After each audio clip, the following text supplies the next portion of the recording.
বিন্দু, আজ ভার্সিটিতে যাওয়ার প্রয়োজন নেই, ছেলেপক্ষ আসবে।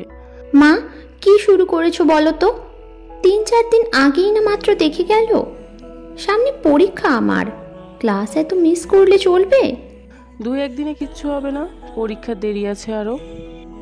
ওনারা মনে হয় আজ আংটি পরিয়ে যাবে। এক দেখাতেই তোমাদের মনে লাড্ডু ফুটে উঠেছে? কি? না, কিছু না। অনার্স ফার্স্ট ইয়ারে পরীক্ষা দিবে এবার বিন্দু। পরীক্ষা শুরু হতে 15-20 দিনের মতো বাকি আছে। গত সপ্তাহে ছেলেপক্ষ এসে দেখে গিয়েছিল বিন্দুকে। পছন্দ হয়েছে তাদের। ছেলে ইতালি থাকে, কাজের পাশাপাশি পড়াশোনার শেষ ধাপও সেখানেই সম্পাদিত হয়েছে। বিয়ের পর আবার চলে যাবে, সেখানে সব কিছু গুছিয়ে আবার একেবারের জন্য দেশে চলে আসবে। তাই বিয়ের জন্য ছেলের বাবা তাড়াহুড়ো করছেন। বিন্দুর বাবা মাও গত পরশু দেখে এসেছেন, তাদেরও পছন্দ হয়েছে। বাড়ি তাদের বাড়ি থেকে বেশি দূরে না, এলাকার এ প্রান্ত আর ও প্রান্ত, পূর্ব পরিচিতই তাদের। আজ ওনারা আসবেন, তাই বিন্দুর মা মারিয়া মর্তুজা নিষেধ করলো ভার্সিটিতে যেতে। বিন্দু কথা মতো থেকেই গেল বাড়িতে। মায়ের সাথে কাজে হাত লাগালো সে এবং তার ভাবি। তারা 2 ভাই 1 বোন। বড় ভাই বিবর কোম্পানিতে কম্পিউটার অপারেটর হিসেবে কাজ করে এবং বিবাহিত। আর ছোট ভাই মুগ্ধ কিছুদিন পর এসএসসি পরীক্ষা দিবে। বাবা সাদিক মজুমদার একটি মুদি দোকান আছে, আর মা মারিয়া মর্তুজা গৃহিণী। কাজকর্ম শেষ করে বিন্দুকে তৈরি করে দিল তার ভাবি ইতি। গোলাপি রঙের একটি লেহেঙ্গা পরিধান করেছে বিন্দু। কপালে ছোট সাইজের একটা টিকলি পরেছে, কানে দুল আর হাতে ব্রেসলেট। দুপুরে মেহমান এলে খাওয়া দাওয়ার পর বিন্দুকে নিয়ে যাওয়া হলো তাদের সামনে এবং বসানো হলো ছেলের পাশাপাশি। এই আইডিয়াটা ছিল ছেলের ছোট বোন শীতুলের। বিন্দুর খুব অস্বস্তি লাগছে এখানে বসে। এই রুমে আসার পর এক পলক তাকিয়েছিল শিশির নামক ছেলেটার দিকে। এক পলকে চোখাচোখি হয়ে গেছে আর খুব লজ্জা পেয়েছে বিন্দু, কেননা শিশিরের চাহনি কেমন যেন মারাত্মক ছিল। ঠোঁটের উপর লেগেছিল স্পষ্ট ও মনোমুগ্ধকর এক ফালি হাসি। ইস, অন্য কি লজ্জায় ফেলতি এভাবেই হাসে কেউ? এখন কিভাবে আছে কে জানে। বিন্দুর আত্মা ধুকপুক শব্দ করেই যাচ্ছে, দৃষ্টি তার নিচের দিকেই আছে। শিশিরের মা আফসানা ফিরদৌসি বিন্দুর অন্য পাশে বসে থাকা শীতলকে উঠিয়ে দিয়ে নিজে বসে পড়লেন। বিন্দুর সাথে টুকটাক কথা বলে তিনি নিজ হাতে এক জোড়া পালা পরিয়ে দিলেন। অতঃপর শিশিরের কাছে আংটি দিলেন পরিয়ে দেওয়ার জন্য। অন্যদের কথায় বিন্দু হাত বাড়িয়ে দিল ঠিকই, কিন্তু তার হাত প্রচণ্ড কাঁপছে। মনে হচ্ছে যেন সে বস্ত্রহীন হয়ে মাঘের শীতে আক্রান্ত। তার কম্পন দেখে শিশির হাতটা স্পর্শ করলো এবং সকলের দৃষ্টি অগোচরে একটু চেপে ধরলো যাতে কম্পন থেমে যায়, যেটা শুধু বিন্দুই উপলব্ধি করতে পারল। হাত চেপে ধরায় বিন্দু এক পলক শিশিরের দিকে তাকিয়েছিল, আবার সাথে সাথে নিচের দিকে দৃষ্টি সরিয়ে নিল। কেন জানি মনে হচ্ছে লোকটা তাকে স্বাভাবিক থাকার জন্য ইঙ্গিত দিচ্ছে, কিন্তু সেও তো চাইছে স্বাভাবিক থাকতে, পারছে না তো। শিশির বিন্দুর হাতে রিং পরিয়ে দিল, অতঃপর বিন্দুকে দেওয়া হলো। বিন্দু কাঁপা কাঁপা হাতে কোনো মতো আঙ্গুলের অর্ধেক নিতে বাকিটা শিশির নিজেই পরে নিল। এঙ্গেজমেন্ট সম্পন্ন হতেই রায়হান মোল্লা সাদিক মজুমদারের সাথে কথা বলে 2 সপ্তাহ পর বিয়ের দিন পাকা করতে চাইলেন, কিন্তু 2 সপ্তাহ পর তো বিন্দুর পরীক্ষা, তাই তিনি দিন পিছিয়ে দেওয়ার জন্য বললেন। কিন্তু এদিকে শিশির চলে যাবে, তাই সময় এত পিছিয়ে দিতে পারবে না। আলাপ আলোচনার এক পর্যায়ে 1 সপ্তাহ পরেই বিয়ের দিন ধার্য করা হলো। বাড়ি থেকে লোকজন যাওয়ার পর হাঁপ ছেড়ে বাঁচল বিন্দু। খুব অস্বস্তি লাগছিল তার। সবচেয়ে বেশি অস্বস্তিকর ছিল এই শিশিরটা। কিভাবে তাকায়, কিভাবে হাসে, কিভাবে এত সুন্দর করে মিষ্টি ভাষায় নির্ভয়ে সকলের সাথে কথা বলে। উফ, আরেক ভাবি আছে লজ্জা দিয়ে যাওয়ার জন্য। কতক্ষণ এসে বকবক করিয়ে গেল। বিন্দুরে, বেশ মানিয়েছে তোর সাথে। উফ, কি হ্যান্ডসাম। দুজন যখন একসাথে বসেছিলি না, বেস্ট কাপল মনে হয়েছে তোদের। যেন নববিবাহিতা ছিলি তোরা। তুই তো লজ্জায় লুতুপুতু, আর শিশির যেন তোর লজ্জা আড়াল করে রেখেছিল অন্যদের কাছে। আমি কিন্তু দেখেছি, তখন তোর হাত চেপে ধরেছিল না, কাউকে বুঝতেই দেয়নি। Best intelligent. বিয়ে না হতেই আগলে রাখা শুরু করেছে তোকে। বিয়ের পর না জানি সর্বদা সবার দৃষ্টি থেকে লুকিয়ে রাখে। আপ্রাণ চেষ্টা করে ইদিকে রুম থেকে বের করতে পেরেছে বিন্দু। বকবক শুরু হলে যেন আর থামেই না সহজে। দরজা লাগিয়ে আয়নার সামনে দাঁড়িয়ে বিন্দু নিজেকে দেখলো একবার। হাতের বালা জোড়ায় হাত বুলিয়ে কোমল স্পর্শ করলো এবং রিংটাতে মুচকি হেসে ঠোঁটের ছোঁয়া দিল। গহনা পরনে রেখে পোশাক পাল্টে মাগরিবের নামাজ আদায় করে নিল। অতঃপর বই নিয়ে পড়তে বসলো। এমন সময় পাশে থাকা ফোনটা বেজে উঠল। বিন্দু হাতে নিয়ে দেখলো রিজু কল করেছে। বিন্দু রিসিভ করেই বলল, ই তোর বান্দর, আজ ভার্সিটি যাসনি কেন? পরীক্ষার কদিন বাকি আছে, তা তোর জানা আছে? মাসে মাসে প্রাইভেটের বেতন কিভাবে দেয় আঙ্কেল আন্টি, সেই খেয়াল তোর আছে? ওই বরাবরের মতো নিজের বাবা মাকে আঙ্কেল আন্টি বলা বন্ধ কর, নতুবা খুব শীঘ্রই আমি আঙ্কেল আন্টির কাছে নালিশপত্র পাঠিয়ে দিব। ভার্সিটি আসোনি তুমি, আর আমাকে উল্টা শাসাও। It's my outstanding plan sweetheart. যা বলার আমি বলে ফেলেছি, এখন রিপিট করতে আসিস না। তা আর করছি না, কারণ তো আমার জানাই আছে। কিসের কারণ? না মানে, আমি তোর বাসায় আসতে চলেছে আগামী সপ্তাহে। কেন কেন? কেন আবার এত খুশি হয়ে গেলে তুমি? তাহলে শুনো, বিয়ে গো বিয়ে, বিন্দু পাখিটার বিয়ে, তাও আবার শিশিরের সাথে।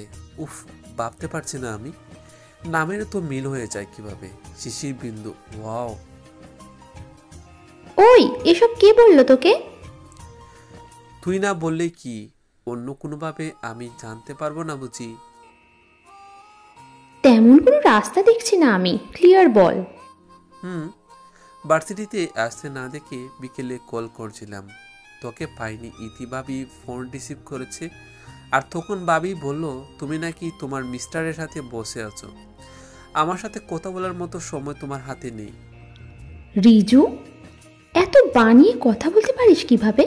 আমি ভাবি নিশ্চয়ই এইভাবে বলেনি। তুই খুঁটিয়ে খুঁটিয়ে ভাবির মুখ থেকে কথা বার করেছিস। ওদিকে রিজু অট্ট হাসিতেই ফেটে পড়ল। তাই বিন্দু বলল, আমি পড়তে বসেছি, তোর জন্য আমার গুরুতর ডিস্টার্ব হচ্ছে। স্যার কি করিয়েছে আমাকে ইনবক্সে দিয়ে দে। আল্লাহ হাফেজ। বিন্দু সাথে সাথেই কল কেটে দিল। রিজু আবার কল করলো। বিন্দু রিসিভ করেই বলল, আবার কি?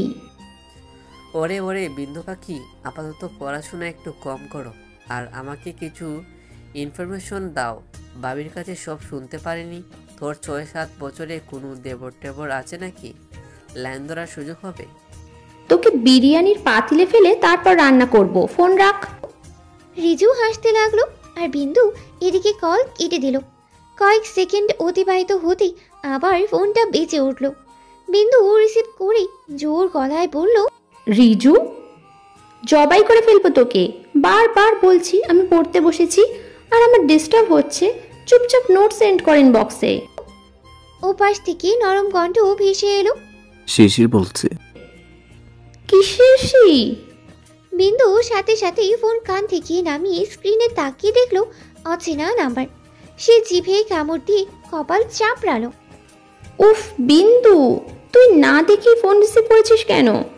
তাছাড়া উনি ফোন নাম্বার পেল কোথায়? তার ভাবনায় ছেদ ঘটিয়ে ওপাশ থেকেই বলল, হ্যালো, কেউ কি শুনতে পাচ্ছেন আমার কথা? বিন্দু ফোন কানে দিয়ে আমতা আমতা করে বলল, জি জি, আসসালামু আলাইকুম। ওয়ালাইকুম আসসালাম। কোন করার সাহস আছে তোমার মাঝে? থাকলে আজ থেকে দূর করে দাও। আমি কিন্তু জেলখানাতে ভীষণ ভয় পাই। তুমি কাউকে জবাই করলে তো কারাগারে আমাকেই বন্দী হতে হবে। বিন্দুর লজ্জা লাগছে খুব, নিজের উপর রাগও হচ্ছে। ফোন নাম্বার না দেখেই বকবক শুরু করেছে। এখন কি ভাবছে? বিন্দু জোরপূর্বক নিজেকে স্বাভাবিক করার চেষ্টা করে বলল, না, আসলে তেমন কিছু না। ফ্রেন্ড বারবার কল দিয়ে দুষ্টুমি করছিল, তাই বলছিলাম। খেয়াল করিনি আপনার নাম্বার থেকে কল এসেছে। আমার নম্বর কি সেভ করা নাকি? না, মানে ফ্রেন্ডের নাম্বার থেকে যে কল আসেনি সেটা খেয়াল করিনি। তাকে ইতস্ত করতে পেরে শিশির হেসে উঠল। আর এদিকে বিন্দু লজ্জায় লুতুপুতু। শিশির বলল, ও আচ্ছা, যাক ভয় থেকে বেঁচে গেলাম। তাছাড়া ফ্রেন্ডদের এমন হুমকি দিলে নোট পাবে কি করে? হুমকি দিলেই কাজ দ্রুত আদায় হয়। তাই নাকি? আমাকে এভাবেই কাজ করানোর প্ল্যান করেছো, রাইট? বিন্দু কোনো উত্তরই দিল না। কি উত্তর দিবে? লোকটা যেই ধাঁচের কথা বলেই যাচ্ছে যেন ইচ্ছে করেই তাকে লজ্জায় ফেলতে চাইছে। কোনো প্রত্যুত্তর না পেয়ে শিশির বলল, যাক, বেশি সময় নষ্ট করছি না তোমার। একটা কথা বলার জন্যই এ সময় কল করা। কথাটা হচ্ছে, এই জীবনের প্রথমবার শ্বশুরবাড়ি গেলাম, আর প্রথমবারই শ্বশুরবাড়ি থেকে চুরি করে এলাম, তাও আবার বউয়ের ফোন নাম্বার, একটু একটু প্রেম করার জন্য। আশা করি এমন চুরি হওয়াতে বউয়ের কোনো ক্ষতি হয়নি, আর যদি হয়েও তাকে বিয়ের পরে পুষিয়ে দেব। রাগ করলে নাকি? বিন্দু লজ্জিত কণ্ঠে বলল, তুমি যে কতটা লক্ষ্মী আর লজ্জাবতী সেটা তোমাকে এক পলক দেখাতেই বুঝে গেছে। সরি পড়ার সময় ডিস্টার্ব করার জন্য, আর সময় নষ্ট করছে না। আল্লাহ হাফেজ। আল্লাহ হাফেজ। কলটা কেটে বিন্দু দীর্ঘ নিঃশ্বাস ফেলল। কথা বলার কি ভয়ঙ্কর স্টাইল! এইভাবে কথা বলতে হয়? বর্ণে বর্ণে লজ্জায় ফেলে। ইস, তখন আমার বকবকানিতে কি না কি মনে করেছে, কে জানে সেটা। ওফ বিন্দু, তুই তোর এই অভ্যাস পাল্টাবি কবে? আজ বন্ধুদের সাথে এমন বকবক করছিস, না জানি অন্যের ওপরেও এই প্রক্রিয়ার চালান শুরু করে দিস। পরদিন বিন্দু রিকশার করে ভার্সিটিতে যাচ্ছে। মাঝপথে থাকাকালীন হঠাৎ করে কেউ চালিত রিকশায় লাফিয়ে উঠে পাশে বসে পড়ল। বিন্দু চমকে উঠেছে, ভয় পেয়ে প্রায় অন্যদিকে হেরেও পড়েছিল। সাথে সাথে লোকটা তাকে টেনে সোজা করে বলল, আরে এখনই তো পড়ে যেতে, এত ভয় পেয়ে গেছো তুমি? বিন্দু শিশিরকে দেখে অবাক হলো এবং দৃষ্টি নিচের দিকে নামিয়ে লজ্জিত ভাবে বলল, এভাবে হঠাৎ করে লাফিয়ে উঠলে তো ভয় পাবই। সরি, ভয় পাইয়ে দেওয়ার জন্য। তুমি একপাশে চেপে আছো বলে এভাবে লাফিয়ে উঠলাম। এতে নিশ্চয়ই আমার কোনো দোষ নেই। রিক্সা একা চললে কেউ একপাশে চেপে বসে, পাশের সিট ফাঁকা থাকলে তো যে কেউ দখল করে নিবে। সবসময় মাঝামাঝিতে বসবে। ওকে। শিশির একটা হাত বিন্দুর পিছনে রেখে গা ঘেঁষে বসলো। বিন্দু খুব অস্বস্তি বোধ করছে, লজ্জাও লাগছে খুব। এই লোকটাকে দেখলেই এত লজ্জা কোথা থেকে আসে তার নিজেও জানা নেই। তার দৃষ্টি নিচের দিকে দেখে শিশির বলল, বিন্দু, এনি প্রবলেম? তাহলে নিচের দিকে কি দেখো? আমাকেও তো একটু দেখতে পারো। বিন্দুর ঠোঁটের কোণায় ফুটে উঠেছে লজ্জাময়ী হাসি। সে মাথা তুলে শিশিরের বিপরীতে অর্থাৎ ডান পাশে তাকিয়ে মনে মনে বলল, আপনাকে আর কি দেখাবো, এক পলকই মুখস্থ হয়ে গেছে।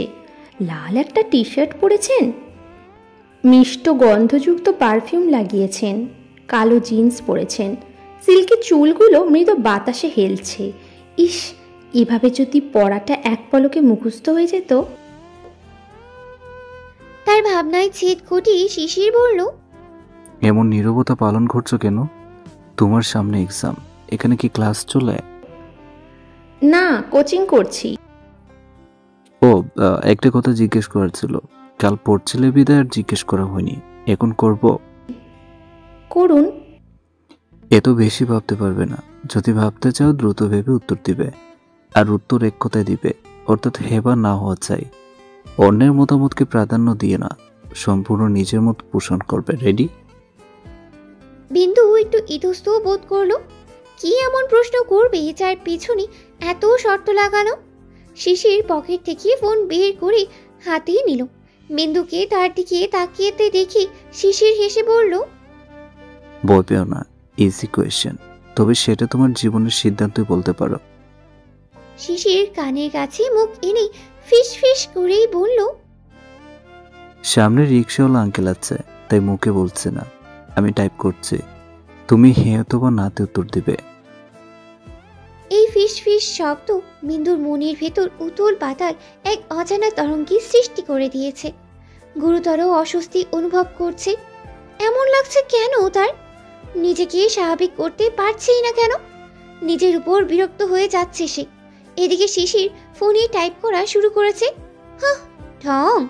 কানে কানে ফিসফিস করে সেই কথা বলতে পারলে প্রশ্ন জিজ্ঞেস করা যেত না। এদিকে লেখা শেষে শিশির বলল, তুমি খুব লজ্জা পাচ্ছ, তাই ফিস ফিস করে বললাম না, পড়ো এবং উত্তর দাও, তাড়াতাড়ি দিবে। বিন্দু এদিকে থতমত খেয়ে গেছে। মনে মনে বলল, কিন্তু এই লোকটা শুনলো কিভাবে? মন পড়তে পারে কি? বিন্দু ফোনের দিকে তাকিয়ে দেখলো শিশিরের প্রশ্ন। আমাকে তোমার ভালো লাগে? এটা কেমন কথা হলো? গতকাল বিয়ের দিনও ঠিক হয়ে গেছে, আর আজ এমন প্রশ্ন। বিন্দুকে ভাবতে দেখি শিশির বলল, কি হলো বলো? দ্রুত উত্তর দিতে বলছিলাম, তোমার মনের উত্তরটাই দিবে, কুইক। বিন্দু ভেবেই পাচ্ছে না কি উত্তর দিবে। ভালো লাগিয়ে সেটা কি অ্যানাউন্স করে দিতে হবে? শিশির উত্তরের আশায় তার দিকে তাকিয়েই আছে, কিন্তু সে কিছু বলতেই পারছে না। শিশির আবার বলল, বিন্দু, তুমি এতটা কনফিউজড হয়ে যাচ্ছ কেন? ইজিলি উত্তর দাও। যেমন বাঙালির প্রধান খাবার কি? ভাত। সেকেন্ড উত্তর হয়ে যায়, ঠিক সেভাবেই বলো। বিন্দু নিচের দিকে তাকিয়ে উত্তর দিল, হ্যাঁ। অতঃপর শিশির আবার লিখল, পিতামাতা দ্বারা ঠিক করা আমাদের বিয়েতে তুমি রাজি? বিন্দু এক পলক শিশিরের দিকে তাকিয়ে আবার নিচের দিকে তাকিয়ে বলল, হ্যাঁ। শিশির মুচকি হেসে লেখাটা মুছে আবার লিখল, তোমার উত্তরে কিন্তু আমাদের অর্ধেক বিয়ে হয়ে গেছে। বিয়ে পড়ানোর সময় তো এসবই জিজ্ঞেস করা হয় রাজি কিনা। কবুল বললেই বিয়ে সম্পাদিত। যাক, দুইটা তো হয়ে গেল। তৃতীয় কবুলটা না হয় কাজের সামনে বলো। এবার আরেকটা প্রশ্ন, বিয়ের পরে কি ভেবে নিব? এমন প্রশ্নেই বিন্দু হতবাক হয়ে শিশিরের দিকেই তাকালো। শিশির তার চাহনি দেখে জিভ কাটলো এবং দুষ্টু হেসে দ্রুত লেখা মুছে ফোন পকেটে রাখতে রাখতে বলল, একটু বেশি হয়ে গেছে না? যাক, আর বেশি জিজ্ঞেস করছে না। এবার আসল কথা আসি, শপিং করতে যাবে তুমি? যেতেই হবে। জোর করবো না, ইচ্ছে থাকলে বলো। সুযোগ হবে তোমার। পড়াশোনা চাপ থাকলে যাওয়ার প্রয়োজন নেই। না গেলেই ভালো হতো, বিয়ের দিনগুলোতে আবার পড়ালেখায় গ্যাপ পড়বে। ওকে, সামনে যেহেতু এক্সাম, আমার মতো না যাওয়াটাই বেটার। ঘোরাফেরা করবে, উল্টো অসুস্থ হয়ে পড়বে, পড়তে পারবে না তখন। কথা বলতে বলতেই তারা ফার্স্ট সিটের পাশে এসেই পড়েছে। রিক্সা ভাড়া দিবে কি দিবে না তা নিয়ে দৌড়াটানে আছে বিন্দু। সেই তো রিক্সা নিয়েছে, ভাড়া গাড়ি দেওয়া উচিত। এখন দিতে গেলেই যদি শিশির কিছু বলে লজ্জায় ফেলে দেয়, তখন কি হবে? ভাবতে ভাবতেই রিক্সা থেমে গেল আর বিন্দু নেমে পড়ল। শিশির রিক্সায় বসে আছে। বিন্দু নেমে ব্যাগের চেন অর্ধেক খুলছে আবার লাগাচ্ছে। তা দেখে শিশির বলল, ভাড়া দেওয়ার চিন্তা করছো? বিন্দু দ্রুত ব্যাগের চেন ছিঁড়ে দিয়ে একটু হেসে বলল, না, আপনি কি নামবেন না? তুমি বললে যেতে পারি, স্যার ক্লাস করবে তো আমাকে নিয়ে। কথায় কথায় শিশিরের দুষ্টুমি দেখে বিন্দুর মুখের হাসি একটু বিরক্তকর ভাব নিল। শিশির হেসে বলল, আমি নামবো না, বাসায় যাবো এখন। যাও তুমি, আর যাওয়ার সময় সাবধানে যাও। যেতে না পারলে আমাকে কল করো। আর রিক্সা একা উঠলে মাঝামাঝিতে বসো। আল্লাহ হাফেজ। আল্লাহ হাফেজ। বিন্দু ভার্সিটির ভিতরে যেতে লাগলো আর মনে মনে বলল, ইস, কি খারাপ লোক, কথায় কথায় এভাবে লজ্জা দেয় কেন? আর বিন্দু, তুই এমন গাধি কেন? ঠাস ঠাস কথা বলতে পারিস না? মুখ ভরা লজ্জা নিয়ে বসে থাকিস আর বুলি ফুটে না মুখে। হঠাৎ করে রিজু এসে সামনে দাঁড়ালো। বিন্দু, রিক্সায় কে ছিল তোর পাশে? সত্যি করে বল। মিথ্যা বললে ঝালমুড়ি বদলে প্যাকেট খাওয়াবো তোকে। আগে ঝালমুড়ি খাওয়া, পরে না বলবো। তোর বলতে হবে না, ও শিশির ছিল, রাইট? আমি কি জানি, আমার বলতে হবে নাকি? হি হি হি। উত্তর পেয়ে গেছি। ইস, আর একটা মিনিট আগে পৌঁছাতে পারলেই হতো। মোহরার কণ্ঠধ্বনি বিড়ালের মতো মিউমিউ, গরুর মতো হলে না দুলামিছ বলে একটা হাঁক ছাড়তে পারতাম, আর একটু কথাবার্তা বলতে পারতাম। আর কি, তুই তো বিড়ালি, মিউ মিউ এর বাচ্চা। চল। মিউ মিউ এর বাচ্চা বললি কেন? পিজা হাট খাওয়া এঙ্গেজ হয়েছিস, অথচ কিছুই খাওয়াসনি আমাকে। কিফটুস, আজ ছাড়ছি না তোকে। পিজা হাড্ডি আর গরু, ছাগল ও বিড়ালের হাড্ডি। ক্লাস তো করবি আগে। হুম। ক্লাস শেষে বিন্দুর পিৎজার বদলে সিঙ্গারার হাট দিয়েছে রিজুকে। রাতে শিশিরের নাম্বার থেকে কল আসতেই সে কেঁপে উঠল। সারা দিনে এই নিয়ে 3টা কল এসেছে তার ফোনে, আর সেই 3বারই কেঁপেই উঠেছে, কেননা বারবারই মনে হয়েছে শিশির কল করেছে। কিন্তু প্রথমবার ছিল মা সিঙ্গারা খাওয়ার সময় কল করেছে বাসায় ফিরতে দেরি হচ্ছে বলে। দ্বিতীয়বার ছিল রিজু, বিকেলে সে তার কাজিনদের সাথে ঘুরতে বেরিয়েছে তা জানানোর জন্য। আর এখন তৃতীয়বার সে লজ্জা দেওয়া ও ভয় দেখানোর মানুষটা। বিন্দু রিসিভ করতেও ভয় পাচ্ছে, আর এখন আবার কি যেন বলে লজ্জায় ফেলে। কাপা কাপা হাতে ফোন রিসিভ করলো বিন্দু। সে সালাম দেওয়ার আগেই তার কানে এলো, তুমি আমার প্রথম দেখা দুষ্টু মিষ্টি পড়ি, সামনে এলে এত রঙিন কেউ হয় বলো? অগো লজ্জাপতি নারী, একটু তো ইজি হতেই পারো আমার সাথে। আসসালামু আলাইকুম। ওয়ালাইকুম আসসালাম। পড়ার সময় ডিস্টার্ব করলাম? না, পড়া শেষ। নামাজ পড়েছো? পড়ো নিয়মিত? আলহামদুলিল্লাহ, চেষ্টা করি সব সময়। আলহামদুলিল্লাহ। ডিনার করেছো? আপনি? বাট এখন যত বলার বলে নাও। বিয়ের পর আপনি এর আও বলতে পারবে না। রাগ করেছো? না। এখনকার কথা বলছি না, সকালের কথা বলছি, বেবিদের নিয়ে। আবার বেবি? বিন্দুর জবান বন্ধই হয়ে গেছে। খুব খুব অস্বস্তিকর লাগছে। এমন কেন লোকটা? তার কোনো জবাব না পেয়ে শিশির হেসে বলল, রাগ করছো কেন?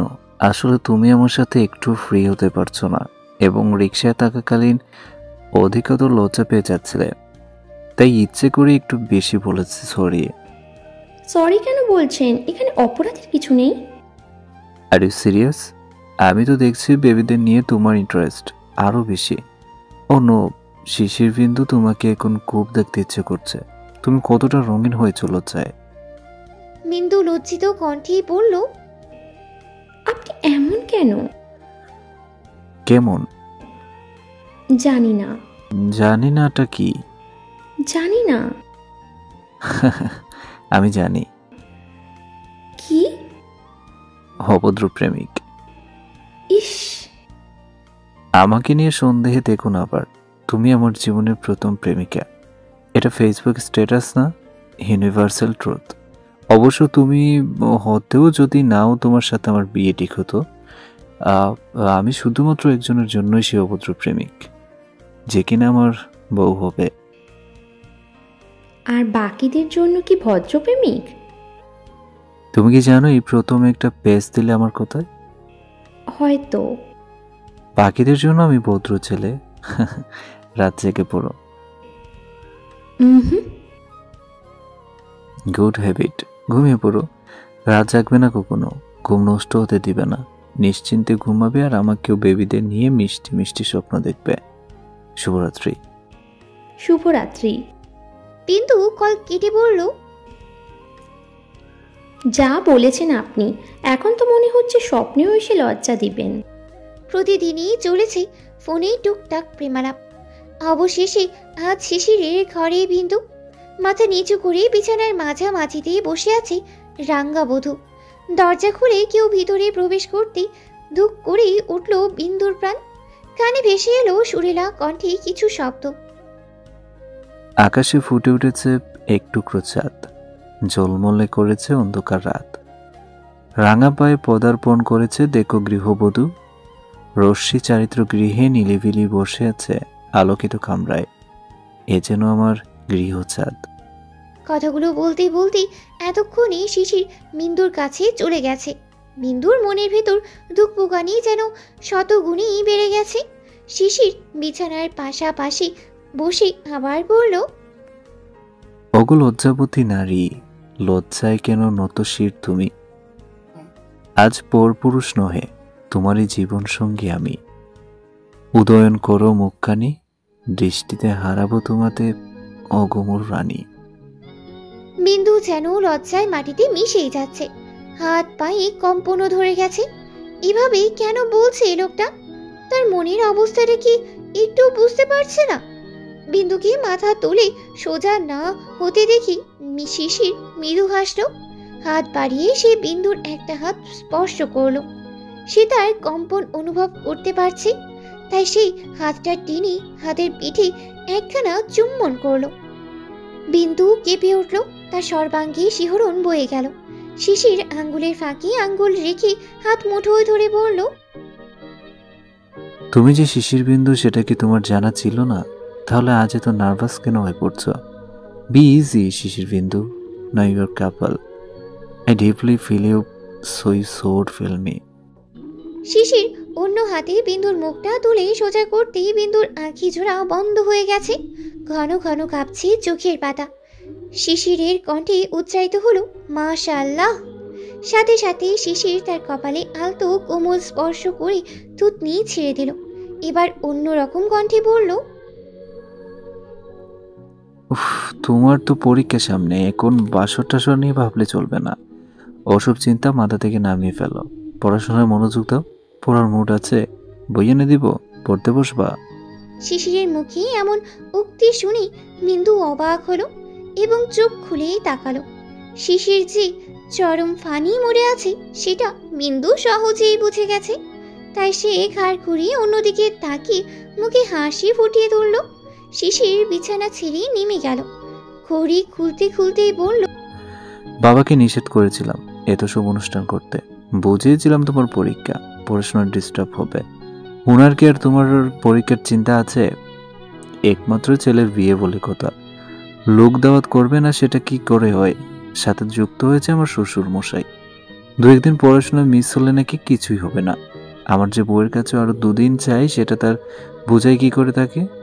আমার তো ইচ্ছে ছিল সামনে যেহেতু পরীক্ষা, কাজে ডাকবো আর বিয়ে করে বউ নিয়ে আসবো, আর আমার জন্য আলাদাভাবে 2 দিন সময় নষ্ট করবো। এখন তো এমনিতেও প্রায় 3 দিন মিস হবে, বউ কি আমাকে 2 দিন সময় দিবে এখন? বিন্দু কিছুই বলল না। শিশির শেরওয়ানি পাঞ্জাবি খুলে বলল, বইপত্র কিন্তু সবই আনা হয়েছে, পড়তে বসবে এখন তুমি। তাহলে বসে আছো কেন? আমার কাছে তোমার আসল রূপটাই বেশি ভালো লাগে। এভাবে তুমি ঘুমাতে পারবে না, চেঞ্জ করে নিতে পারো। তুমি চাইলে আমি হেল্প করতে পারি। বিন্দু কিচ্ছু বলল না, সে গহনা খুলতে লাগলো। শিশির একটা টি শার্ট পরে তার পাশে বসে মাথার পিনগুলো ছুটিয়ে দোপাট্টা খুলে দিল এবং চুলের ভাঁজগুলো খুলতে সাহায্য করলো।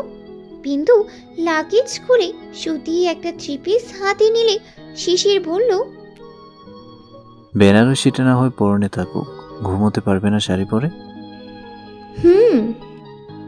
বিন্দু লজ্জিত কণ্ঠে জবাব দিয়ে জামা রেখে বাথরুমে চলে গেল ফ্রেশ হতে।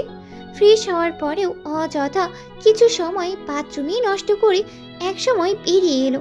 শিশির খাটের মাঝামাঝি একটা বালিশ নিয়ে শুয়ে আছে, হাতে তার বিন্দুর দোপাট্টাটা।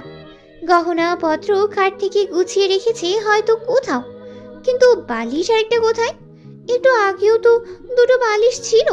বিন্দুর দিকে না তাকিয়ে দোপাট্টার পাট ঘুরাতে ঘুরাতে শিশির বলল, শিরবিন্দু, যেখানে এক বালিশে 2টা মাথার জায়গা হয় সেখানে 2টা বালিশ রাখার কোনো প্রয়োজন আছে? আমার মতে নেই, তুমি কি বলো? বিন্দু ঠায় দাঁড়িয়ে আছে। এমনিতেই লজ্জায় সে নাক পর্যন্ত ডুবে আছে। এখন কি দমও আটকে দিবে এই লোকটা? তার সাথে এক বালিশে কিভাবে ঘুমাবে? আদৌ কি তার মনে সে সাহস জাগবে? শিশির ঘাড় ঘুরিয়ে তাকে দাঁড়িয়ে থাকতে দেখে উঠে এলো। কাছে সে হুট করে কোলে তুলে নিল। বিন্দু চোখ খিচে বন্ধ করেই রেখেছে। বিছানায় এনে বালিশে শুইয়ে দিয়ে শিশির বলল, এই চোখগুলো বিন্দু, বউ। বিন্দু চোখের পাতা খুলে তাকালো। সাথে সাথে শিশিরের ঠোঁটের হাসির রেখা প্রশস্ত হয়ে গেল। শিশির চোখে চোখ রেখে শুধালো, আমাকে দেওয়ার জন্য 2 দিন হবে তোমার কাছে? 48 ঘন্টার 1 সেকেন্ডও বেশি অতিক্রম করব না, পারলে আরও কমিয়ে আনবো। এই কেমন আবদার? এভাবে বলতে হয়? তাকে কি নিষেধ করবে এসে? এই বোধটা কি নেই? শিশির এখনো তাকিয়ে আছে বিন্দুর উত্তরের আশায়। বিন্দু ঠোঁটের কোণায় মৃদু হাসি ফুটে মাথা নেড়ে হ্যাঁ জবাব দিল। শিশির সাথে সাথে ঠোঁটের উপর আলতো স্পর্শ দিয়ে কম্বল টেনে দুজনকেই ঢেকে দিল এবং এক বালিশে মাথা রেখে বিন্দুকে 2 হাতের বন্ধনে আবদ্ধ করে পড়ল। এটুকু তো হতেই পারে, তাই না? বিন্দু ফিক করে মৃদু স্বরে হেসে উঠল এবং শিশিরের মাঝে লজ্জা লুকাতে চাইল। শিশিরও তাকে লুকিয়ে রাখলো। বিয়ের পর প্রথম ঘুম ভাঙল শিশিরের ডাকে, আর প্রথম সকাল শুরু হলো তারই বুকে। জেগে তোলারও চমৎকার ভঙ্গি তার। মাথায় হাত বুলিয়ে নিজের সাথে জড়িয়ে রেখে মৃদু স্বরে রাখছিল, শিশির বিন্দু, শিশির বিন্দু, আজান পড়েছে, নামাজ পড়বে না? সে কি ডেকে তুলছিল নাকি ঘুম পাড়িয়ে দিচ্ছিল বোঝাই মুশকিল। তবে বিন্দু এটা জেনেছে তার শিশিরের ডাকে তার ঘুম ভেঙেছে। চোখের পাতা খুলেই দেখতে পেয়েছে শিশিরের গলা। মিষ্টি জাতীয় একটা সুবাস পাওয়া যাচ্ছে তার দেহ থেকে।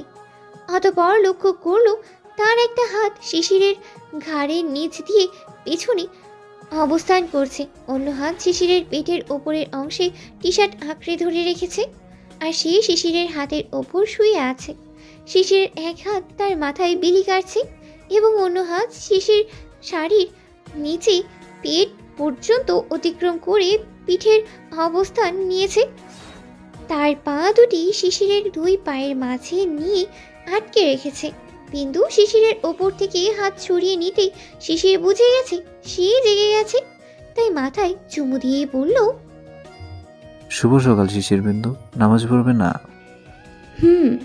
উঠো, না হয় তোমার আগে সূর্য জেগে উঠবে। না ছাড়লে কিভাবে?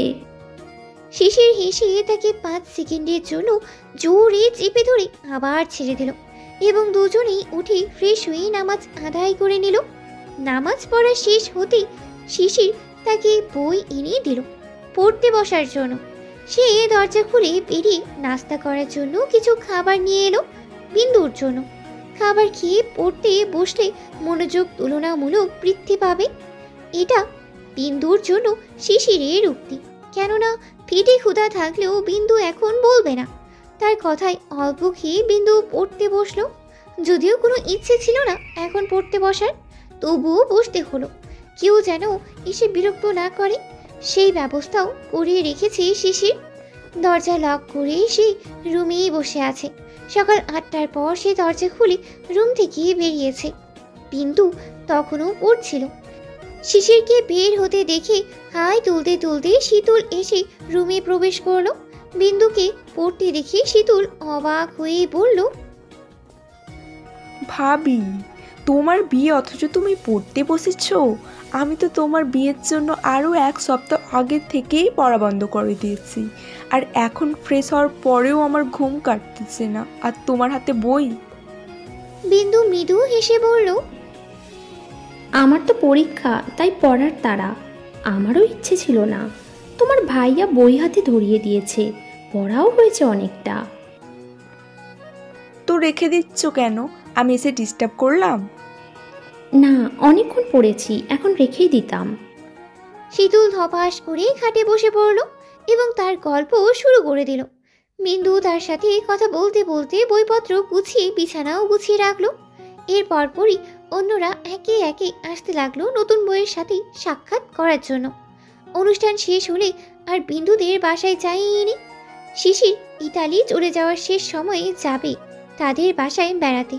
সেদিন রাতেই শিশির বিন্দুকে নিয়ে বেরিয়ে পড়ল সিলেটের উদ্দেশ্যে। আরও দূরে যাওয়ার ইচ্ছে ছিল, কিন্তু সময়ের স্বল্পতার কারণে আর যাওয়াই হলো না। বিন্দু বহু সাজ পাল্টে স্বাভাবিক রূপ ধারণ করেছে। তারা বাসে উঠেছে। একেবারে পিছনের সিটটায় তারা দখল করেছে। বেড়াতে যাবে সেটা জানি, কিন্তু কোথায় যাবে তা বিন্দুর অজানা। তাই সে জিজ্ঞেস করলো, আমরা এখন কোথায় যাচ্ছি? এমন প্রশ্নে শিশির একটু অবাক হলো। সে নিশ্চিত বাসে ওঠার সময় বিন্দু খেয়াল করেনি এটা কোথায় যাওয়ার বাস। ঠোঁটের কোনায় দুষ্টুমির হাসি ফুটিয়ে ফিস ফিস করেই বলল, হানিমুনে যাচ্ছি আমরা। তার এমন জবাবে লজ্জা পেয়ে বিন্দু ঘাড় ঘুরিয়ে জানলার বাইরে তাকিয়ে বলল, আমি জায়গার নাম জিজ্ঞেস করেছি। শিশির একটা হাত বিন্দুর পিছনে দিয়ে তাকিয়ে জড়িয়ে ধরে বলল, আমরা লন্ডনে যাচ্ছি। বাংলাদেশের লন্ডন? বাংলাদেশের লন্ডন কোথায় সেটা জানো? সিলেট। হুম। আমরা বসে আছি। আমিও জানি। এভাবে বুঝতে হয়? শিশির আরো একটু চেপে ধরে বলল, কাপলের মাঝে তো একটু একটু খুনসুটি চলবেই, এজন্যই তো পেছনের সিট নিলাম।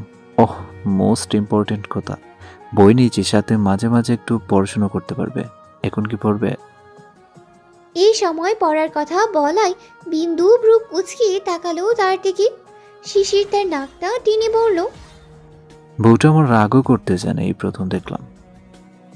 বিন্দু আবার জানলার বাইরে তাকিয়ে হেসে উঠল। বাসে ওঠার 10 মিনিট পর বাস ছাড়ল। তাদের পাশের সিট ফাঁকাই আছে।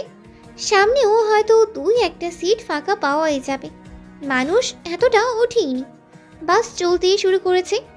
ঢাকার কোলাহল সমৃদ্ধ পথ অতিক্রম করে চলতেই শুরু করেছে বাংলাদেশের লন্ডনের দিকে। বাসের লাইট অফ করে দেওয়া হয়েছে। ভিতরে অন্ধকার, আর বাইরে কখনো আলো আবার কখনো ঘন কালো। জানালা অর্ধেক খোলা, তা দিয়ে প্রবেশ করছে তীব্র বেগে হিমেল হাওয়া।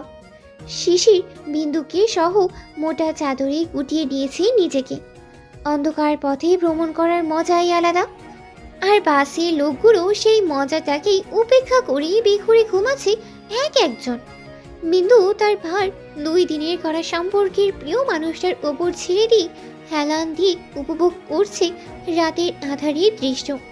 শিশির তাকে কিছুক্ষণ ঘুমাতে বলল, কিন্তু বিন্দু এমন মুহূর্তে একটুও ঘুমাবে না। সে সম্পূর্ণ পথ জেগেই ছিল। মোটামুটি দীর্ঘ পথ পাড়ি দিয়ে কয়েক ঘন্টা পরেই তারা সিলেটের মৌলভীবাজার শহরে চলে এলো। এক বন্ধুর সাথে কথা বলে শিশির থাকার ব্যবস্থা আগেই ঠিক করে রেখেছিল। সেই বিন্দুকে নিয়ে সেখানেই উঠল। রুমে এসে সময় নষ্ট না করে তারা ফ্রেশ হয়ে ঘুমানোর জন্য প্রস্তুত। শিশির বিন্দুকে জিজ্ঞেস করলো, বিন্দু কিছু খাবে?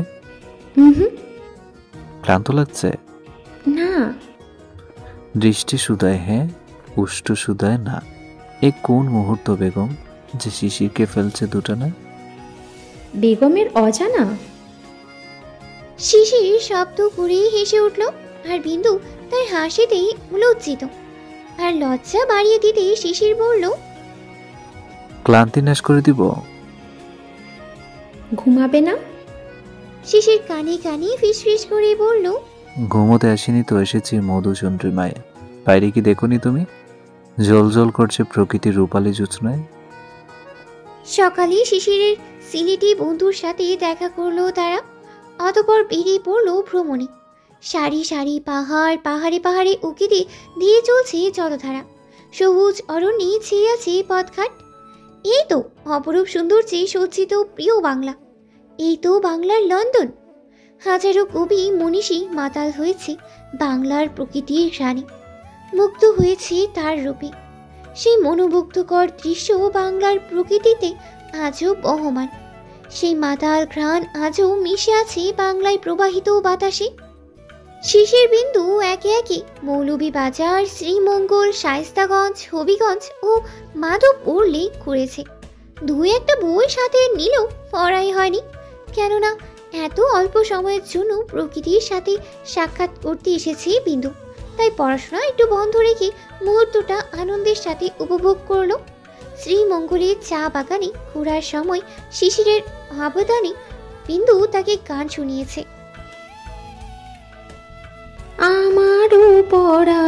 যাহা চাই, তুমি তাই, তুমি তাই গো, আমারও পরানো যাহা চাই।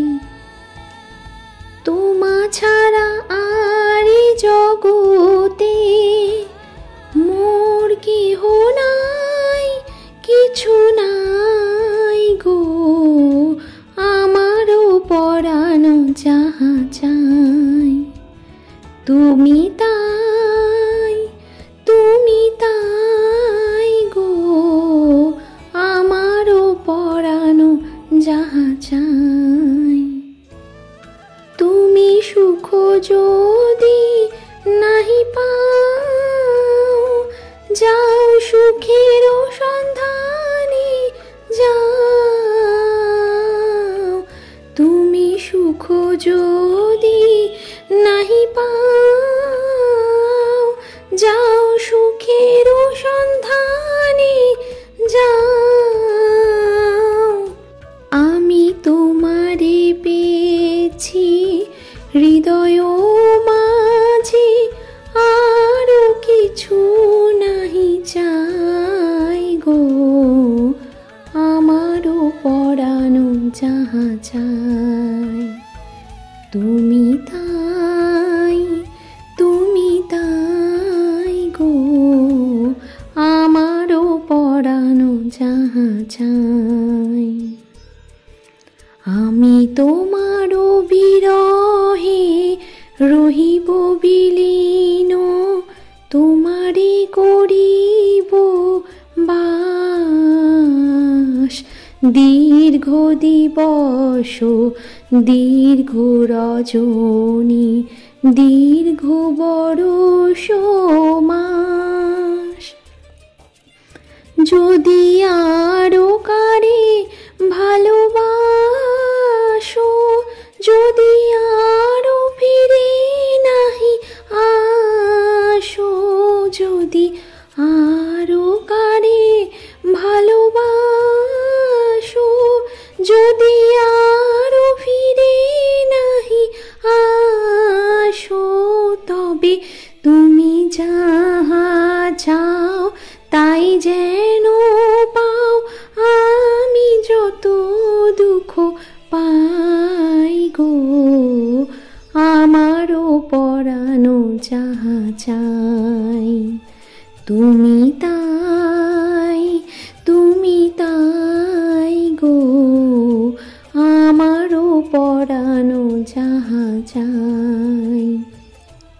তোমা ছাড়া এ জগতে মোর কেহ নাই, কিছু নেই গো, আমারও পরানো যাহা চাই। তুমি তাই, তুমি তাই গো, আমারও পরানো যাহা চাই। পরদিন বিকেলে তারা ঢাকায় হাজির।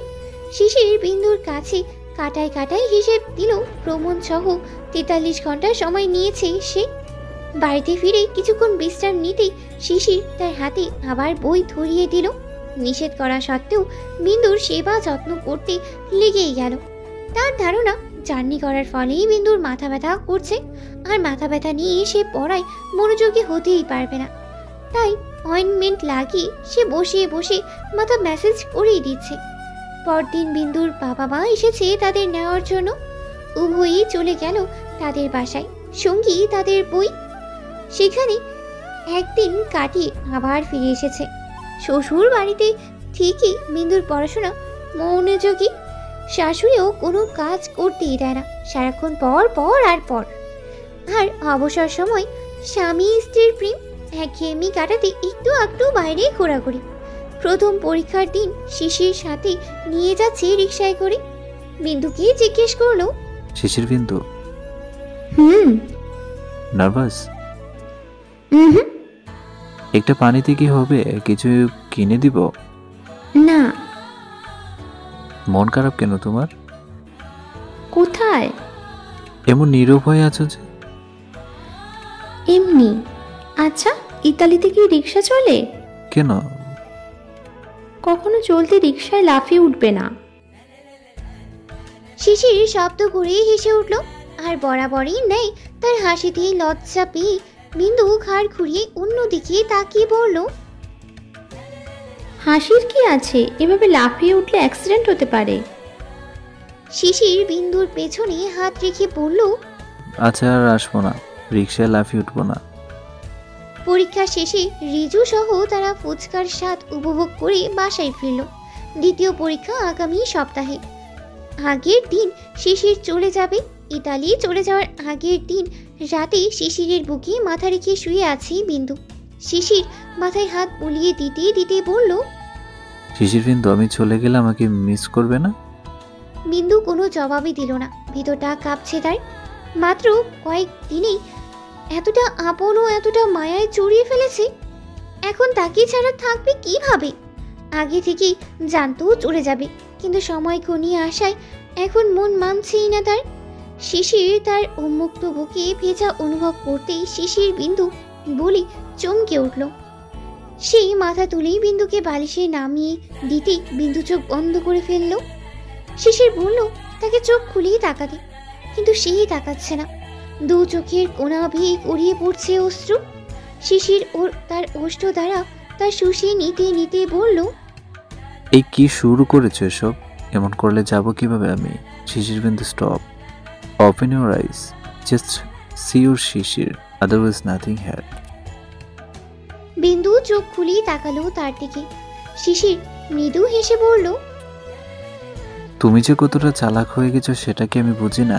একটু বেশি বেশি আদর পাওয়ার জন্য সব বাহানা তোমার। আমি যে ধরে ফেলেছি চালাকি, এবার তোমার কি হবে? বিন্দুর লজ্জা আজ অশ্রুর আড়ালে লুকিয়ে গেছে। শিশিরের কথায় মুখে ফুটে উঠেছে হাসি, আর চোখে অশ্রু।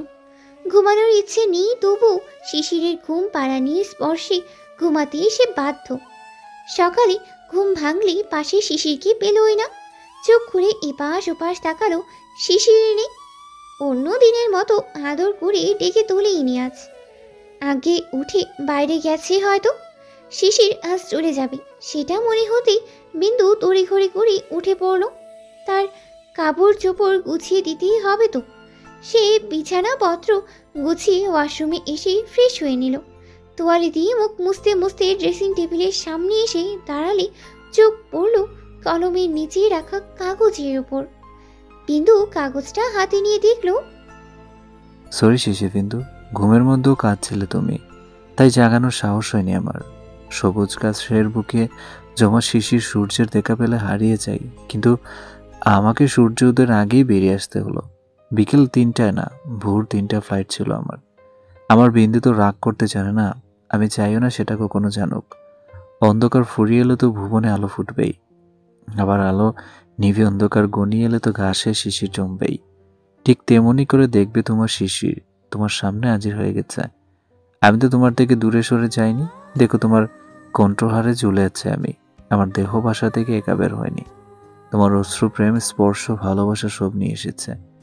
এমনকি সকলের দৃষ্টির অগোচরে তোমাকে চুট্ট করে আমার হৃদয়ে যত্ন করে রেখে সাথে এনেছি। ভিভোর ভাই এয়ারপোর্ট থেকে বাবার সাথে বাসায় ফিরবে তোমাকে নিয়ে যাওয়ার জন্য। এখন থেকে ভাইয়া নিয়ে যাবে কেন্দ্রে। পড়াশোনায় মনোযোগ দিবা, যে কোনো কিছু প্রয়োজন হলে মায়ের কাছে বলবা। আমার অজান্তে এক ফোঁটা অশ্রুবিন্দু যেন মাটিতে লুটিয়ে না পড়ে। তুমি সর্বদাই হাসি খুশি থাকবা শিশির বিন্দু, তাহলে অশ্রুবিন্দু কেন হতে যাবে? ভালো থেকো, নিজেরও আশেপাশে সবার যত্ন নিবা। ইনশাল্লাহ গন্তব্যে পৌঁছে সবার আগে তোমার ফোনেই কল করব। এটি শিশির বিন্দু, শিশির। চিঠিটা পড়ার পর না চাইতেও কেন জানি ভিতরটা তুমড়ে মুচড়ে যাচ্ছে। হাত কাঁপছে, পা আর দাঁড়িয়ে থাকতে সমর্থ হচ্ছেই না। বিন্দু সেখানেই মেঝেতে বসে পড়ল। চোখ থেকে টুপটাপ শব্দ করে অশ্রুবিন্দু চিঠির উপর পড়ছে। হামাগুড়ি দিয়ে চিৎকার করে কাঁদতে পারলে হয়তো মনের ভেতরে অবস্থিত ভারী পাথরটা তুলোর মতো হালকা হয়ে যেত, কিন্তু তা করতে যে সক্ষম নয় সে। কঠিন পাথর সরু ও আঁকা বাঁকা রেখায় ফেটে মুখ থেকে বেরিয়ে এলো কিছু শব্দ। তোমার কথা অমান্য করেনি তোমার শিশির বিন্দু। এক ফোঁটা অশ্রুবিন্দুও মাটিতে লুটিয়ে পড়তে দেইনি আমি। সবটা তোমার ভালোবাসার লিখিত পাত্রে জমা করে রেখেছি। তুমি আমাকে এভাবে না জানিয়ে চলে গেলে কেন? একটা বার প্রাণ ভরে দেখার সুযোগটাও কেন আমি পেলাম না? আবার কবে আসবে তুমি? আবার কবে দেখবো তোমায়? এভাবে হঠাৎ করে এতটা রিক্ততা কেন আমাকে দিয়ে গেলে? তোমার শিশির বিন্দু রাগ না করলেও যে খুব অভিমান করে ফেললো তোমার ওপর। জানিয়ে গেলে যতটা না কষ্ট পেতাম, তার চেয়েও শতগুণে কষ্ট দিয়েছ এভাবে লুকিয়ে গিয়ে। এক পলক দেখার সুযোগ দিলে কি এমন হয়ে যেত শিশির? বিন্দু নিঃশব্দে কাঁদতে লাগলো। চিঠিটা আবারও পড়ার চেষ্টা করছে, কিন্তু সম্ভব হচ্ছে না। বারবার চোখ ঝাপসাই হয়ে যাচ্ছে। বিন্দুর গলায় হাত দিয়ে দেখল একটা উপহার ঝুলিয়ে গেছে শিশির। নিশ্চয়ই রাতে ঘুমের মাঝে পরিয়ে দিয়েছে এই লকেটটা। বিন্দু সেটাতে তার ঠোঁট স্পর্শ করলো। চোখ ভালোভাবে মুছে লকেটটা খুলে দেখল এক পাশে সিলেটে তোলা তাদের কাপাল ছবি, আর অন্য পাশ খালি। শিশিরের ইচ্ছে অতি শীঘ্রই এই পাশটা দখল হয়ে যাবে। বিন্দু শিশিরের রেখে যাওয়া স্মৃতি ও তার সাথে কাটানো মুহূর্তগুলোকে নিয়েই ভাবনায় বিলীন হয়ে গেছে। বেশ কিছুক্ষণ কেটে যাওয়ার পর সে উঠে বাথরুমে গেল। চোখে মুখে পানি ছিটকে নিজেকে যথেষ্ট স্বাভাবিক করার চেষ্টা করে সে রুম থেকে বের হলো। ড্রয়িং রুমে সমাগম শুনতে পেয়ে বিন্দু এদিকেই এলো। দেখলো বিভোর বসে আছে শিশিরের বাবা মায়ের সাথে। বিন্দুকে দেখে শিশিরের মা উঠে এসে বলল, চোখে মুখে একই হাল, কান্না করেছো তুমি? আমি না দেখে এলাম ঘুমাচ্ছ।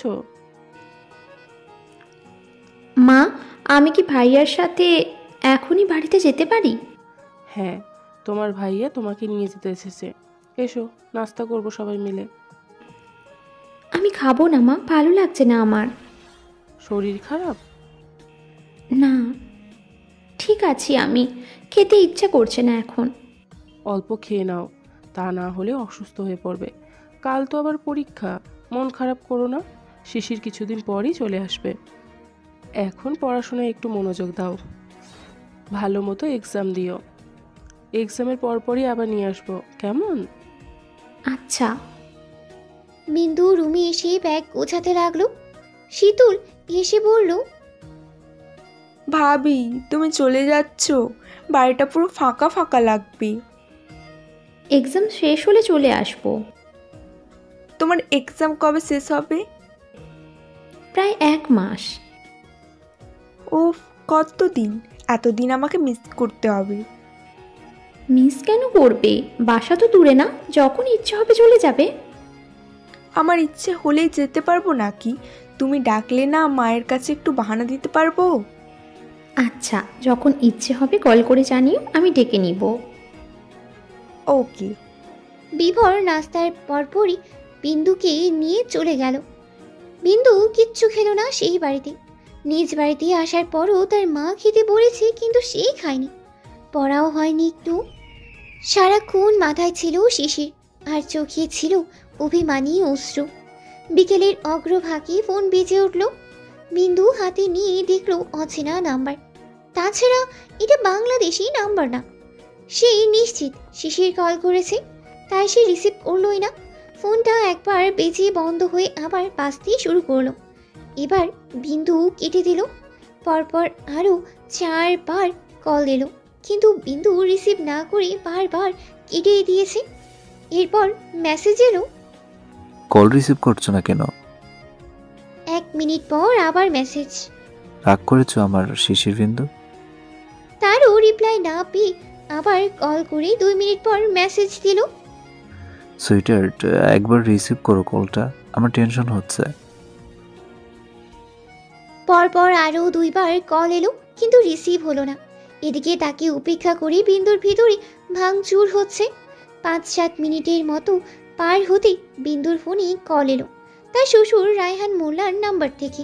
বিন্দু নিজেকে স্বাভাবিক করে পানি পান করে গলা পরিষ্কার করে নিল। দ্বিতীয়বার কল আসতেই সে রিসিভ করে সালাম দিল।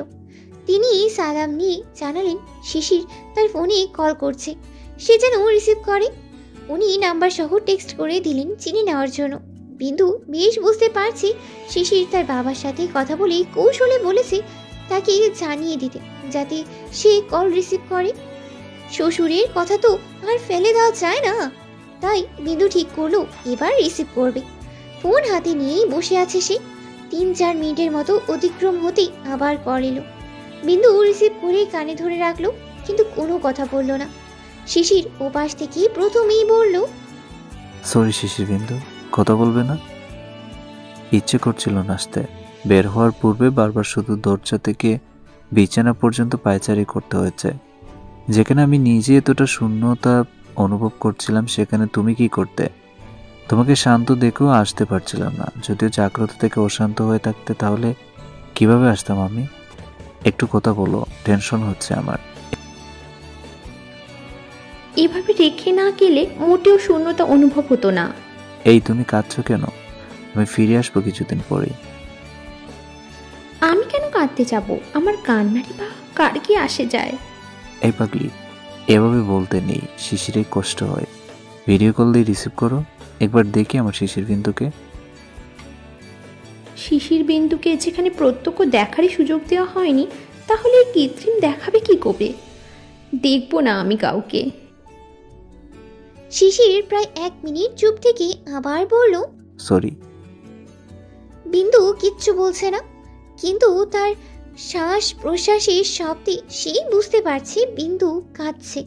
তাই বলল, আচ্ছা দিব না ভিডিও কল, তুমি যা চাও সেটাই হবে। কাঁদবে না একটু, আমার সহ্য হচ্ছে না। কাল তোমার এক্সাম আর তুমি।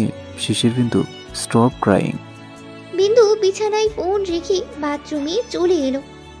শিশির তার শ্বাস প্রশ্বাসের শব্দ না পেয়ে বুঝতে পারছি সে কাছে নেই, তবু কল কাটিয়েনি। বিন্দুর অপেক্ষায় আছে। বাথরুম থেকে ফ্রেশ হয়ে এসে এবার স্বাভাবিকভাবেই কথা বলল একটু। শিশিরের সাথে কথা বলার পরপরই তার মা এসে জোর করে নিয়ে গেল, কিন্তু সে একটুও খেলোই না। সন্ধ্যায় আবার কল এসেছে। বিন্দু রিসিভ করতেই শিশিরের কণ্ঠ ভেসে এলো, তুমি সারাদিন না খেয়ে আছো, এখন পাগলামি শুরু করেছো। কিভাবে খাবো? আমার অন্ন, রুচি, স্বাদ সব চুরি করে বিলেতে পাড়ি জমিয়েছে কেউ। শিশির বিন্দু, আমাকে মেরে ফেলবে তুমি। এত বড় অভিমানে কেন স্থির হয়ে আছো? ভুলে যাও না সব কিছু। জীবনটাকে ভিন্ন পৃথিবীর সাথে পরিচিত করে তুলতে একটা মানুষ এসেছিল, তাকে কি করে ভুলে যাই? গত দিনগুলো একটাও ভুলবার নয়। আমি সেগুলোর কথা বলছি না। সবকিছুর সাথে সেগুলো আষ্টে পৃষ্ঠে জড়িয়ে আছে। এখন আর কোনো কথা নয়। এই মুহূর্তে তুমি কেটে যাবে, পেটের এক কোনাও যেন খালি না থাকে। তোমার স্বামীর আদেশ। আমি 10 মিনিট অপেক্ষা করব। এর মাঝে তুমি খাওয়া শেষ করবে। যাও। ইচ্ছে নেই, তবু 3-4 লোকমা পানির সাহায্যে গিলে নিল বিন্দু। শিশিরের আদেশে বইও নিয়েছে হাতে, কিন্তু খাবার তো পানির সাহায্যে পেটে পৌঁছে গেছে। এখন পড়া কিভাবে মগজে পৌঁছাবে? এটা গিলে ফেলার জন্য তো কোনো পানিই নেই। রাতে ঘুমাতেও পারল না বিন্দু। সে শিশিরকে না জানিয়ে চলে যাওয়ার শোকে সারাদিন আহত হয়ে রইল।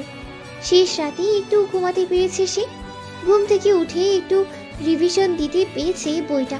তারপর ভাইয়ের সাথে এক্সাম হলে গিয়েছে। সময় যাচ্ছে আর তার শোক কাটছে, কিন্তু শিশিরের সাথে আগের মতো স্বাভাবিক হয়নি। প্রয়োজনে 2-4টা কথা বলেই রেখে দেয়। সেই দিনের কথা মনে হলে মাঝে মাঝে ফোন রিসিভও করে না, তখন শুধু নীরবে ফেলি চোখের জল। এক্সাম শেষ হতেই আফসানা ফেরদৌসি এসে নিয়ে গেছেন। পড়াশোনা শেষ, সুতরাং এখন বিন্দু সংসারে মনোযোগ দিবে। সংসারের কাজের জন্য তার রুটিন প্রস্তুত। সকালে ঘুম থেকে উঠেই নামাজ আদায়, তারপর রুমগুলো ছেড়ে পরিষ্কার করা। আফসানা ফেরদৌসির সাথে রান্নার আয়োজন। রান্না শেষ হতেই শীতলের হাঁক, ভাবি কলেজের সময় হয়ে যাচ্ছে, আমার খাবার দাও। তা গুছিয়ে দিতেই আফসানার হাঁক, বিন্দু, তোমার বাবা স্কুলে যাবে, নাস্তা রেডি করে টেবিলে দাও। তা সম্পাদিত হতেই আবার শিশিরের কল। রুমে পা দিতে না দিতেই আবার হাঁক, বিন্দু, একদিনও নাস্তা সময় মতো করো না, আলসেমি করে করে শরীরে রোগ বানিয়ে ফেলেছ। তোমার মা বলবে আমি একটুও কেয়ার করি না তোমার। এদিকে এসো। নাস্তা করে তারপর বাকি সব।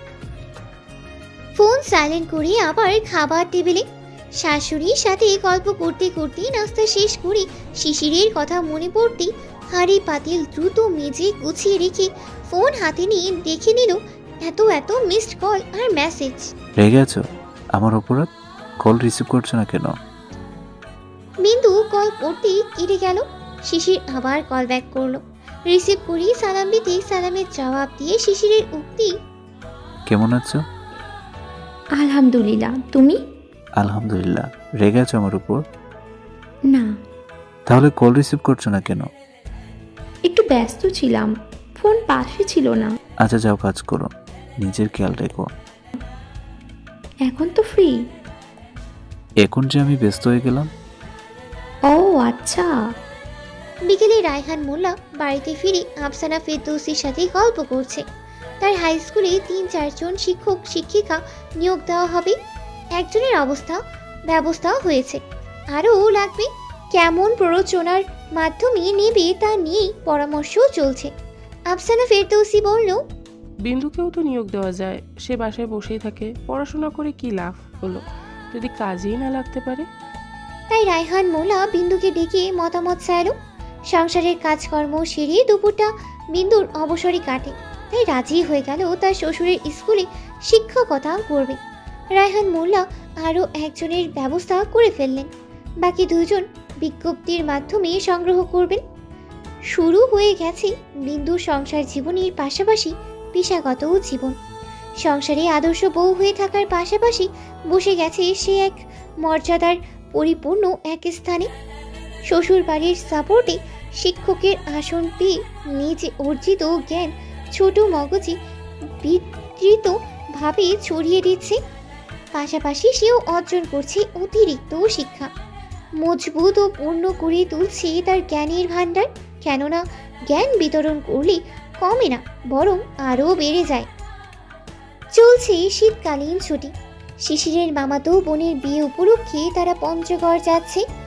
রাতে সব গুছিয়ে রেখেছিল। সকাল সকাল তারা বেরিয়ে গেল। সাথে মুগ্ধকে নিয়েছে রায়হান মোল্লা ও আফসানা ফেরদৌসি। বাসে গেলে জ্যামে আটকে যেতে পারে, তাই ট্রেনের টিকিট কেটেছেন।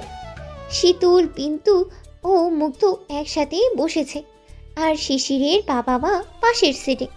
ট্রেনে যেতে যেতে রায়হান মোল্লা বিন্দুকে এটা সেটা দেখিয়ে পরিচয় করিয়ে দিচ্ছে পথে ফেলে আসা জায়গাগুলোর সাথে। ট্রেন ভ্রমণে ভালোই লাগছে বিন্দুর। শীতুল শিশিরকে ভিডিও কল করেছে ট্রেনে থাকাকালীন। বিন্দু ওড়না দিয়ে মুখ ঢেকে বাইরের দিকে তাকিয়ে আছে। শিশিরকে দেখছে তাকে পেছন থেকে, আর সে যে ওড়না দিয়ে মুখ ঢেকে রেখেছে সেটাও বুঝতে পেরেছে। শীতুল বিন্দুর কাছে দিতে চাইলেই শিশির নিষেধ করলো। অতপর শীতুল ও মুগ্ধই তার সাথে কথা বলল। বিন্দু বাইরে তাকিয়ে প্রকৃতির সৌন্দর্য উপভোগ করতে লাগলেও তাদের কথাবার্তা সবই শুনছে চুপচাপ। শিশিরের সাথে কথা শেষ হলে তারা নিজেদের মধ্যে গল্প করতে লাগলো। ওদিকে শিশির বিন্দুর ফোনে টেক্সট করলো, হ্যাপি জার্নি শিশির বিন্দু। মেসেজটা পড়ার পর বিন্দুর মুখে হাসির রেখা ফুটে উঠল। সাথে সাথে আবার মেসেজ এলো, ইস, কবে যে একসাথে ট্রেন ভ্রমণ করব। বিন্দু কোনো রিপ্লাই করেই না। পরপরই আবার মেসেজ এলো, বাবা মায়ের সামনে কথা বলতে তুমি লজ্জা পাবে, তাই কল করলাম না, কিন্তু মেসেজে তো করতে পারো, এটাতেও কি তোমার লজ্জা লাগছে? 2-3 মিনিট পার হতেই আবার মেসেজ এলো, এত লজ্জা পাও কেন লজ্জাপতি? আমি তোমার কাছে থাকলে এতদিনে তোমার মধ্যে লজ্জার রেস্টটুকু রাখতাম না। সাবধানে যেও, নিজের খেয়াল রেখো, আর প্রকৃতির মাঝে দেখো আমি আছি, দৃষ্টিতে না হয়ে খেলা করো আমার সাথে। আল্লাহ হাফেজ। বিন্দু মুচকি হেসে প্রকৃতিকে উপস্থিত শিশিরের সাথে খেলতে লাগলো। যদিও এখন প্রকৃতির শিশির অনুপস্থিত, কিন্তু তার মনে শিশির সব সময় উপস্থিত। বিয়ের 2.5 মাস চলে, এর মাঝে এক মুহূর্তেও শিশিরের অনুপস্থিতি অনুভব করেইনি সে। আর এখন তো অন্যরকমভাবেই তাকে অনুভব করতে শুরু করেছে। শুধু না বলে চলে যাওয়ার দিনটাই অতি বেদনাদায়ক ছিল। পথ দেখতে দেখতে ও প্রহর গুনতে গুনতে এক সময় তারা পঞ্চগড় চলে এলো। বিয়ে বাড়িতে মেহমানদের সমাগম। ঢাকার অনুষ্ঠানগুলোতে এতটা সমাগম থাকে না, কিন্তু এখানে কোলাহলপূর্ণ পরিবেশ। আফসানা ফেরদৌসী এ বাড়ির সকলের সাথে বিন্দুকে পরিচয় করিয়ে দিলেন, কেননা তাদের বিয়েতে উপস্থিত কয়েকজন ছাড়া কেউই চেনেই না শিশিরের বউ, আর বিন্দু তো কাউকেই চেনে না। সাক্ষাৎ করার পর শীতুলের সাথে বিন্দু তার নানুর রুমে এলো। পিচ্ছি মামাতো ভাই বোনগুলো শীতুলের পিছু পিছু ঘুরছে, আর যার তার নামে বিচার গল্প স্বল্প সহ নানান কথা বলেই যাচ্ছে। বিন্দু ফ্রেশ হয়ে নিলে তাদের খেতে দেওয়া হলো। বিন্দু বলল তার এখন খেতে ইচ্ছেই করছে না। আফসানা ফেরদৌসীর ধারণা এখানে এসেই বিন্দু লজ্জা পাচ্ছে, তাই খেতেই পাচ্ছে না। তাই তিনি আলাদা এক রুমে শীতুলকে দিয়ে খাবার পাঠিয়ে দিলেন। শীতুল, বিন্দু ও মুগ্ধ এখানেই খেতে বসেছে। বিন্দু অল্প খেয়েই উঠে পড়ল। বাড়ির লোকজন একের পর এক দেখতে আসছে শিশিরের বউ। তাদের জুটি নিয়ে এক একজনের মুখে নানান প্রশংসা, সাথে শিশিরের আচরণ ও স্বভাব তুলে ধরছে। বিন্দুর লজ্জা ও অস্বস্তি দুটাই অনুভব হচ্ছে, যেন এই বাড়ির মেয়ের বিয়ে নয়, সেই নতুন বউ, যার ফলে দেখার জন্য মানুষের লাইন পড়ছে। এত দূর ভ্রমণ করে আসায় তারা ক্লান্ত। মামিরা সে ক্লান্তি নাশের ব্যবস্থাও করে দিল। তাদের বিশ্রামের জন্য আলাদা রুমের ব্যবস্থা করে দিল। শীতুল আর তার কাজিনদের সাথে আড্ডা জমাচ্ছিল। আফসানা ফেরদৌসীর বকাবকিতে সে বিন্দুর সাথে ঘুমাতে চলে গেল। ঢাকা ও অন্যান্য দূর দূরান্ত থেকে যারা গিয়েছে সবাই সন্ধ্যায় ঘুমিয়ে পড়েছে। খুব সকালে বাড়ির পিচ্ছি সহ সবাই উঠে পড়েছে। পিচ্ছিগুলো জেগেছে স্বভাবের কারণে, আর বড়রা জেগেছে কাজের তারায়। কিশোর কিশোরীরা অন্য সময় এই শীতে 10টার আগে উঠেই না, কিন্তু আজ জেগে ওঠার কারণ অনেক কাজিন একসাথে হয়েছে, আর তারা সবাই মিলে কুয়াশার ছোট সকালে ঘুরে বেড়াবে। ঢাকার তুলনায় প্রচুর শীত এখানে, কেননা পাশেই হিমালয় পর্বত। তারা শীতের কাপড় চোপড় পরে কয়েকজন মিলে বেরিয়ে পড়লো আশপাশ ঘুরে দেখার জন্য। শীতের শেষ সময়, কুয়াশার উপস্থিতিও তুলনামূলক কম। অন্ধকার মুছে আলো ফুটে গেছে সেই কখন, তবে সূর্যের দেখা মেলেনি এখনো, হয়তো কিছুক্ষণের মধ্যেই দেখা দেবে। আকাশ পরিষ্কার, ভবন ঘোরাটি। বাড়ির পাশের সরু পথ অতিক্রম করে সবাই দল বেঁধে হেঁটে চলেছে সবুজ ঘাসে আচ্ছাদিত বিশাল মাঠে। চারপাশে ছোট বড় বৃক্ষ, আর মাঝখানে ফাঁকা জায়গা। বাড়ি থেকে বের হওয়ার আগে শিশিরের সাথে কথা বলে এসেছে বিন্দু, তাই শিশির জেনেছিল তারা ঘুরতে যাচ্ছে। এখন বিন্দুর ফোনে মেসেজ এলো, কুয়াশা বেশি হলে মুখে মাস্ক পরে নিও। বিন্দু মৃদু হাসলো তার মেসেজ দেখে। তখন ফোনেও নানান সতর্কতা শুনিয়েছে, এখন আবার মেসেজেও। কিছুক্ষণ হাঁটাহাঁটি করে বিন্দু সহ মেয়েগুলো এক পাশে বসে পড়লো। মেয়েগুলো গল্প করছে আর ছেলেগুলো মাঠে ছুটাছুটি করছে বাচ্চাদের নিয়ে। বিন্দু মুগ্ধকে নিষেধ করলো কোনো দিকেই যেতে। সকলের গল্পর আড়ালে বিন্দুর মনে উকি দিল শিশির। সূর্যের দেখা দেওয়া গেছে, সোনালি কিরণ এসে উপচে পড়েছে সবুজ ঘাসের বুকে। চিকচিক করছে ঘাসের জমা শিশির বিন্দু কণা, যেন মুক্তোর দেখা মিলেছে সবুজের বুকে। বিন্দুর মুখে ফুটে উঠেছে প্রশান্তির হাসি।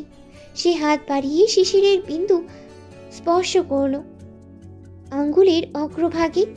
খুব ইচ্ছে করছে শিশিরকে দেখানোর, খুব ইচ্ছে করছে শিশিরকে চিৎকার করে শোনানোর। দেখো, তুমি আমি জমে গেছি সবুজের বুকে, সোনালি কিরণে মিশে যাব আবার প্রকৃতির আড়ালে, হয়তো বা জাগ্রত হব আবারও নতুন কোনো ভোরে। কিন্তু সেই সুযোগ সে আর পাওয়াই গেল না। শিশির তো মনে আছে, চোখের সামনে তো আর নেই। গল্প গুজবেই একসময় শীতুলের মুখ ফসকে বেরিয়ে এলো বিন্দু গান গাইতে পারে। সেই শুরু হলো তার কাজিনদের। বিন্দু যেন তাদের গান শোনায়। পরক্ষণে সবাই স্থির করলো সন্ধ্যায় হলুদের অনুষ্ঠানে তাদের গান গাইতেই হবে। বিন্দুর মোটেও ইচ্ছেই ছিল না, কিন্তু শীতুলের জন্য এসে গেছে। সন্ধ্যায় বিয়ে বাড়ি জাঁকজমক হয়ে উঠেছে। মুগ্ধ একদিনেই তার বন্ধু বান্ধব তৈরি করে ফেলেছে, আর বিন্দু লজ্জায় সকলের আড়ালেই থাকার চেষ্টা করে। শুধুমাত্র বাড়ির মেয়েগুলোর সাথে একটু ফ্রি হতে পেরেছে, তাছাড়া ভাবিদের সাথেও ফ্রি না। হলুদের প্রোগ্রাম মোটামুটি অনেকটাই বড় করে আয়োজিত হয়েছে। মূল প্রোগ্রাম শেষে এখন তাদের ঘরোয়া প্রোগ্রাম, কারো নাচ, কারো গান, আবার কারো মজাদার কৌতুক। সময় এসে গেছে বিন্দুর গান গাওয়ার। যদিও এখানে বড়রা অনুপস্থিত, তবুও বিন্দুর অস্বস্তি লাগছে খুব। হাতে স্পিকার, নির্দেশনা অনুযায়ী ব্যাকগ্রাউন্ড মিউজিকও বাজতে শুরু করেছে। বিন্দু অস্বস্তি কাটাতে চোখ বুঝে বড় সড়ো এক নিঃশ্বাস ফেলে শিশিরকে মনে করে গাইতে শুরু করলো। যতনে রেখেছি তোমায় আমারই বুকে, পারবে না কেড়ে নিতে কেউ তোমাকে। দ্বিতীয় সুর আর গাওয়ার সুযোগ হলো এরা। কেউ টেনে নিয়েছে বিন্দুর মুখের সুর, আর সাথে সাথে শ্রোতাগণ আনন্দে বিমোহিত হয়ে একসাথে চিৎকার করে উঠেছে। যতনে রেখেছি তোমায় আমারই বুকে, পারবে না কেড়ে নিতে কেউ তোমাকে। সুর টেনে নেওয়া লোকটাকে দেখে বিন্দু অবাক, চোখ টলমল করছে, তার বুকের ভেতর ধুকপুক করছে, মুখে ফুটে উঠেছে আনন্দ, কষ্ট, অভিমান মিশ্রিত এক অদ্ভুত হাসির রেখা। শিশির গান গাইতে গাইতে ঠোঁটের কোণায় হাসি ফুটিয়ে বিন্দুকে ইশারা করলো পরবর্তী সুর টানার জন্য। বাকিরা আবারও চিৎকার করে তাদের অভ্যর্থনা জানালো। বিন্দু শিশিরের ইশারায় পরবর্তী সুর টানলো। কোথায় যাব আমি, কে আছে আমার? তুমি ছাড়া পৃথিবীটা অথই আধার। এক পৃথিবী প্রেম আমি তোমাকে দিব, জনম জনমও আমি তোমারই রব। এক পৃথিবী প্রেম আমি তোমাকে দিব, জনম জনম আমি তোমারই রব। ধাপে ধাপে দুইজন মিলে গাইল সম্পূর্ণ গান। গান শেষ হতেই সবাই উল্লাসিত হয়ে তাদের অভ্যর্থনা জানালো। সকলের কাছে অতি আশ্চর্যের বিষয় হলো হঠাৎ করেই শিশিরের আগমন। তার কাজিনরা এসে তাকে ঘিরে ধরলো, একে একে নানান প্রশ্ন তাদের। আর এদিকে বিন্দু পালালো। সে অতি দ্রুত মঞ্চ ত্যাগ করে নানুর রুমের দিকে চলে এলো। পথ পড়ল আফসানা ফিরদৌসী। বিন্দুকে জিজ্ঞেস করলো, এত তাড়াহুড়ো করে কোথায় যাচ্ছ? শিশির এসেছে, দেখেছো? দেখা হয়েছে তোমার সাথে? হ্যাঁ মা। সে কি, তোমার চোখে পানি কেন? কি হয়েছে? বিন্দু পানি মুছে হাসি মুখেই বলল, কি যেন গিয়েছে চোখে, আমি পানি দিয়ে আসছি। ওকে, প্রয়োজন হলে আমাকে ডেকো।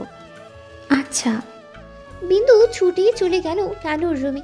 দরজা লাগিয়ে সে বসে রইল খাটে। বিশ্বাস করতেই পারছে না নিজের চোখকে।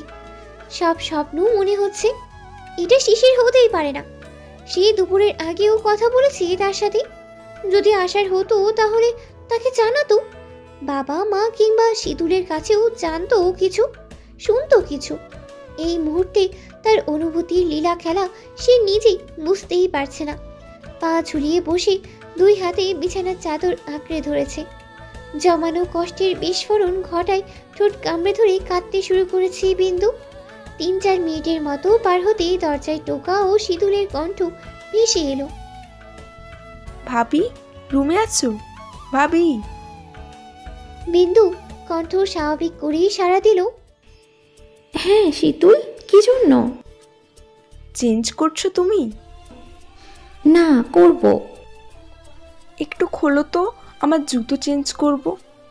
বিন্দু চোখ মুছে দরজা খুলতেই শীতুল হন হন করে ভিতরে প্রবেশ করতে করতে বলল, উফ, আর পারছি না হাঁটতে। দেখো কয়টা ঠোসা পড়েছে। আগেই তো বলেছিলাম হাঁটতে না পারলে পড়ো না। এই শাড়ির সাথে ম্যাচিং হয় না তো অন্যটা, তাই তো পরলাম। ধুর, টাকাগুলোই আমার জলে গেল। ভাইয়া আসবে তোমার কাছে, আগে বলছিল। বিন্দু মলিন ছুরিয়ে জবাব দিল, না। কত বড় স্টুপিড দেখেছো? আমি কতবার জিজ্ঞেস করেছি কবে আসবি, কোনো আভাসই দেয়নি। এখন এসে বলে সারপ্রাইজ দেওয়ার জন্য, তখন বলিনি। আর তুমি এখন চেঞ্জ করতে এসেছো কেন? চলো, প্রোগ্রাম শেষ হয়নি এখনো, পরে চেঞ্জ করো। যাও তুমি, আমার যেতে ইচ্ছে করছে না। মুগ্ধর খেয়াল রেখো, কোথাও যেতে দিও না। আরে তুমি এসো তো, ভাইয়া এসেছে, এখন আরও বেশি মজা হবে। চলো চলো। আচ্ছা তুমি যাও, আমি আসছি। ওকে, তাড়াতাড়ি এসো। শীতল বেরিয়ে যাওয়ার সাথে সাথে রুমে শিশিরের আগমন। সে দরজা লাগিয়ে বিন্দুর দিকে তাকাতেই বিন্দু দৃষ্টি নামিয়ে ফেলল। শিশির তার দিকে এগিয়ে এলে বিন্দু তার পাশ কাটিয়ে বেরিয়ে যেতেই চাইল। শিশির হাত ধরে এক টানে নিজের সাথে মিশিয়ে নিল। এদিকে বিন্দু নিঃশব্দে তার হাতের বন্ধন থেকে ছুটার জন্য আপ্রাণ চেষ্টা করতেই লাগলো। শিশির আরো জোরে চেপে ধরে বলল, মেরে ফেলবো একেবারে। এতগুলো দিন কেটেছে, একটাবার আমাকে ভিডিও কলে দেখা দাওনি, এখন আবার পালাতে চাইছো? শিশিরের কথার প্রতিউত্তরে কান্না জড়িত কণ্ঠে ভেসে এলো, ইতালি যাবার সময়ও তো কেউ আমাকে দেখা দেয়নি, সেটা কি আমি ভুলে গেছি? শিশির মাথায় চুমু দিয়ে বলল, সরি শিশির বিন্দু, আর যাচ্ছি না, একেবারে চলে এসেছি। না, আসার প্রয়োজন নেই। কেউ আসুক আর না আসুক তাতে আমার কি? তোমার কিছু না? বলো, তোমার কিছু না? বিন্দু এতক্ষণ ছাড়ানোর চেষ্টা করতে করতে অতি রাগে কথাটা বললেও দ্বিতীয়বার সেটা মুখে উচ্চারিত হচ্ছেই না। সে শিশিরের বুকে মুখ লুকিয়ে ব্লেজারের ভিতর দিয়ে জড়িয়ে ধরে হু হু করে কেঁদে উঠল। আর শিশিরের মুখে ফুটে উঠেছে হাসি। সে ভাবে যে তার শিশির বিন্দুর অভিমানের অবসান ঘটেছে। সে ব্লেজার টেনে বিন্দুকে যতটুকু সম্ভব জড়িয়ে নিল। বিন্দু যেন প্রাণ ভরে কাঁদছে শিশিরের বুকে ঠাঁই পেয়ে। ভিতরের জমানো সব রাগ, অভিমান, কষ্ট কান্না হয়ে বেরিয়ে আসছে আজ, আর প্রবাহিত হচ্ছে সুখের তরঙ্গ। কান্নার পিক কমে এলে শিশির বলল, বলেছিলাম না হঠাৎ করে হাজির হয়ে যাব তোমার সামনে। কেমন লাগলো সারপ্রাইজটা? বিন্দু তাকে ঠেলে সরিয়ে দিয়ে বলল, ভেবেছেটা কি না জানি হঠাৎ করে চলে যাবে, আবার হঠাৎ করেই চলে এসে সারপ্রাইজ দিবে, আর আমি সারপ্রাইজটা হয়ে যাব? সারপ্রাইজ হওনি? না, কারো সারপ্রাইজ হবও না, আর কাউকে কোনো সারপ্রাইজ দিবও না। শিশির তাকে আবার কাছে টেনে বলল, আচ্ছা, এখন তো সারপ্রাইজ হয়ে গেছো, তা কি সারপ্রাইজ রেখেছো আমার জন্য বলো তো? আমি কখন বললাম সারপ্রাইজ রেখেছি? বলোনি, কিন্তু জেনে গিয়েছি তো আমি। কি জেনেছো? শিশির বিন্দুর মাথায় টিকলি ঠিক করে দিতে দিতে বলল, ওই যে কাউকে সারপ্রাইজ দিবেও না। বলছি তো দিব না। এখনো না দেওয়া পর্যন্ত যে আমার শান্তি নেই, তাড়াতাড়ি দাও। বিন্দু লজ্জায় নত হয়ে আবারও বলল, হুম। আরে তুমি নিজেই যদি এমন লজ্জায় মিশে যাও তাহলে আমি সারপ্রাইজ হব কি করে? বিন্দু শিশিরকে আবার জড়িয়ে ধরে বুকে মাথা ঠেকিয়ে রাখলো। শিশির দুই হাতে তার মুখটা তুললে বিন্দু চোখ বন্ধ করিয়ে ফেলল। চোখের পাতা তার ঘন ঘন কাঁপছে। শিশির তার রঙিন ঠোঁটের আলতো স্পর্শ দেওয়ার পরপরই বিন্দুর মুখে উচ্চারিত হলো, লকেটের বিপরীত পাশটা দখল করতে কেউ আসছে। কথার পরপরই শিশিরের হাত দুটো বিন্দুর মুখখানা ছেড়ে দিল। বিন্দু চোখ খুলে দেখল শিশিরের মুখে হাসি অনুপস্থিত। চোখ দুটো কেমন যেন অদ্ভুত দৃষ্টিতে তাকিয়ে আছে তার দিকে। তা দেখে বিন্দুর মুখে চিন্তার ছাপ পড়ে গেল। দৃষ্টিতে দৃষ্টি পড়ায় স্তব্ধতা কাটিয়ে এবার শিশিরের ঠোঁটের এক কোণে জেগে উঠল হাসির ঝিলিক। শিশির ছোট শব্দ করে জিজ্ঞেস করল, সত্যি? বিন্দু চোখ ছলছল করছে। সেই মাথা নেড়ে হ্যাঁ জবাব দিতে বিন্দুর ঠোঁটে এবার কামড় বসিয়ে দিয়ে শিশির বলল, শিশির বিন্দু, কে বলতে ইচ্ছে করছে এখন তোমাকে? সারপ্রাইজ দিতে এসেও তো উল্টো আমি নিজেই শকড। কত বড় চাপানো স্বভাবের তোমরা ভাবতে পারছো? আমি বাবা হব তো একটা লোক আমাকে জানাওনি খবরটা। তুমি না হয় বিমানে ছিলে, কিন্তু বাকিরা? জানি না তো কেউ। জানাওনি কাউকে? হুম। মাকেও না? কাউকে না। কেন? সবার আগে তো বেবির বাবার জানা দরকার। তুমি জানো বাবা মা এখন জানলে কতটা খুশি হবে? এমনকি এখন বিয়ে বাড়িতে নতুন আমেজ মেতে উঠবে সবাই। ইস, এখন বলবে না কাউকে। কতক্ষণ চাপা রাখবে? যতক্ষণ রাখা যায়।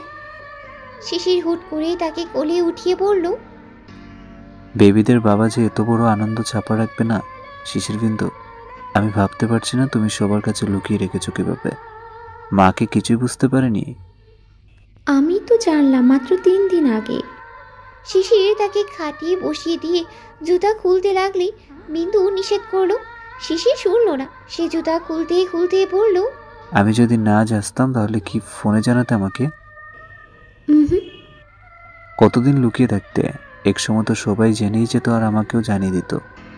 ভাগ্যিস আজ এসেছিলাম, তাহলে তো আমার লাইফের সবচেয়ে বড় সারপ্রাইজটা আমি মিস করে ফেলতাম। যা হয় ভালোর জন্যই হয়। শিশির নিজের জুতা খুললেও বিন্দুকে শুইয়ে কম্বল টেনে দিল। বিন্দু বলল, আমি এখনই ঘুমাবো। শিশিরও কম্বলের নিচে শুয়ে পড়ল। আমরা ঘুমাবো এখন। খাবে না? এখানে এসে আলু খেয়েছে, এখন মিষ্টি খাবো। কি? শিশির ঠোঁটের কোণায় দুষ্টুমি হাসি ফুটিয়ে বলল, মিষ্টি চেনো না? কথাটা বললেই কম্বল এক টানে সরিয়ে পেটে গভীরভাবে চুমু খেয়ে আবার কম্বল টেনে শুয়ে পড়ল। চিনতে পেরেছো? বিন্দু লজ্জায় তার ব্লেজারের ভিতর মুখ লুকিয়ে নিয়ে বলল, মিষ্টির কথা না তো, আলুর কথা শুনে আশ্চর্য হলাম। আসার পরপরই মামি বিরিয়ানির প্লেট দিয়েছে। তোমার সাথে গান গাইবে তাই খাবারে তো সময় ছিল না। পেটে ক্ষুধা থাকে, শুধু আলুর টুকরোগুলোই বেঁচে খেয়েছি। বিন্দু তার মুখের দিকে তাকিয়ে বলল, কখন এসেছো তুমি? তুমি গান গাওয়ার 10 মিনিট আগে এসে শুনলাম তুমি নাকি গান গাইবে, তাই আর সামনে যাইনি। একেবারে মঞ্চে উঠে দেখা দিলাম সবাইকে। এয়ারপোর্ট থেকে সোজা এখানে চলে এসেছো? ঢাকা এসেছি আমি সকালে, কাউকে জানাইনি, সারপ্রাইজ দিব বলে। নিজের বাড়িতে তালা ঝুলছে বিদায় এয়ারপোর্ট থেকে ডিরেক্টলি শ্বশুর বাড়ি চলে এলাম। আসবাবপত্র যেখানে রেখে বিপুর ভাইয়ের সাথে একটু সময় কাটিয়ে দুপুরের দিকে এখানে আসার জন্য রওনা দিয়েছে। চোখটা কিছু সময়ের জন্য বন্ধ করবে? শিশির বিন্দু আর কত? আমি তো সেই দিনের আশায় আছি যেদিন চোখে চোখ রেখে দেখবে আমাকে, মন ছুঁয়ে কথা বলবে, সুরে সুর মিলিয়ে গান গাইবে, পায়ে পা রেখে দাঁড়াবে, হাতে হাত রেখে পথ চলবে। কবে পূরণ হবে আমার সেই প্রত্যাশা? শিশির কথা বলছে আর বিন্দু তাকিয়ে আছে আর ঘন ঘন নাড়ানো ঠোঁটে। শিশির এগিয়ে তার নাকে নাক লাগিয়ে মুখের কাছে মুখ এনে বলল, শিশির বিন্দু, তুমি কি জানো বেবিদের আগমনীতে তুমি কতটা চেঞ্জ হয়ে গেছো? যেমন? আগের চেয়ে মোটা হয়ে গেছো, এখন পারফেক্ট লাগছে তোমাকে। আমি কি একটু দেখার সুযোগ পাবো না? আগে তো আমি দেখবো। 72 দিন আমি তোমাকে দেখিনি, পরোক্ষভাবে সুযোগ দাওনি আমাকে। আমি তো 73 দিন দেখিনি, তাও সেটা বেবিদের বাবার জন্য। বলতে বলতে বিন্দুর চোখের দুই ধারে 2 ফোঁটা পানি গড়িয়ে পড়ল। শিশির তার ওষ্ঠ দ্বারা শুষে নিয়ে তাকে আষ্টে পৃষ্ঠে জড়িয়ে ধরে চোখ বন্ধ করে শুয়ে রইল। বিন্দু প্রাণ ভরে দেখছে তাকে, মাথাও সমস্ত মুখে হাত বুলাচ্ছে, কিন্তু একটু তৃপ্তি মিটছে না তাকে দেখার। কিছুটা সময় অতিবাহিত হওয়ার পর শীতুলের হাঁক পড়ল, ভাবি, ভাইয়া এখানে? আসি আসি বলে তো আর এলো না, প্রোগ্রাম শেষ, দরজা খোলো। শিশির লাফ দিয়ে বসে পড়ল। বিন্দু তাকে আচমকা উঠতে দেখে বলল, কি হয়েছে? আমি তো ভাবলাম শীতল বুঝি রুমের ভিতরে। বিন্দু হেসে উঠল। শিশির বলল, শীতল, সমস্যা কি তোর? দরজা খুলো, আমি ভেতরে আসবো। কেন? আমার জামা কাপড় এখানে চেঞ্জ করব, অনেক রাত হয়েছে, ঘুমাবো। মামি তোমাকে খুঁজছে খাওয়ার জন্য, আরও কারণ লাগবে? তার আগে মাকে একটা খবর দিয়ে আয়। পারবো না, দরজা খোলো, আমার ঘুম পেয়েছে খুব। শীতল, আমাদের ঘরের নতুন অতিথি আসছে, তুই ফুফি হবে। কি মায়া! শীতুল মাকে ডেকে দৌড়ে চলে গেল। বিন্দু অবাক হয়ে তাকিয়ে আছে শিশিরের দিকে। শিশির হাসতে হাসতে শুয়েই পড়ল। বিন্দু অসহায় ভঙ্গিতে বলল, এখন না জানালে চলতো না? শিশির বিন্দুকে টেনে তার কাছে এনে বলল, আগেই তো বলেছি বেবিদের বাবা আনন্দ চাপা রাখবে না, তাছাড়া দেরি করলে আবার অপরাধ হয়ে যাবে। আমার যে এখন কেমন কেমন লাগছে। হেই, টেনশন করবে না, একদম বিজি। খুশির সময় টেনশন করতে নেই, সবসময় হাসি খুশি থাকবে। উঠো উঠো। বিন্দুকে উঠিয়ে শিশির সব গোছগাছ করে দরজা খুলেই রাখলো। শিশির হাঁটে হাড়ি ভাঙার জনগণের সমাগম ভেঙে গেছে। আফসানা ফেরদৌসি আসতে শিশির বলল, মা, বিন্দু কিন্তু নার্ভাস ফিল করছে। নার্ভাস কেন ফিল করবে? খুশির খবর এনে নার্ভাস হয় কেউ? আমি তো একের পর এক সারপ্রাইজ পেয়ে আত্মহারা হয়ে যাচ্ছি। তোমার বাবাকে এবার মিষ্টির ফেরি নিয়ে বসতে বলবো। দেখি আমার মেয়েটা। কথাটা বলেই বিন্দুর মাথায় চুম্বন করলেন তিনি। এরপর এলো শিশিরের নানু, শিশিরের মামিরা। বিন্দুকে স্বাভাবিক রাখতে আফসানা ফেরদৌসি সামলে নিলেন এদিকটা। অবশেষে শিশিরের কথাটাই সত্যি হলো। বিয়ে বাড়িতে নতুন অতিথির আগমনেরও আমেজ ছড়িয়ে গেল। প্রথমবার বাবা হতে যাচ্ছে শিশির। সেই আমেজ তার কাজিনরা তাকে ঠেলিয়ে থাকিয়ে 4 প্লেট বিরিয়ানি খাইয়ে 12টা বাজিয়ে দিয়েছে। সাথে ঝড় গেছে মামাতো বোন সাইমার ওপর।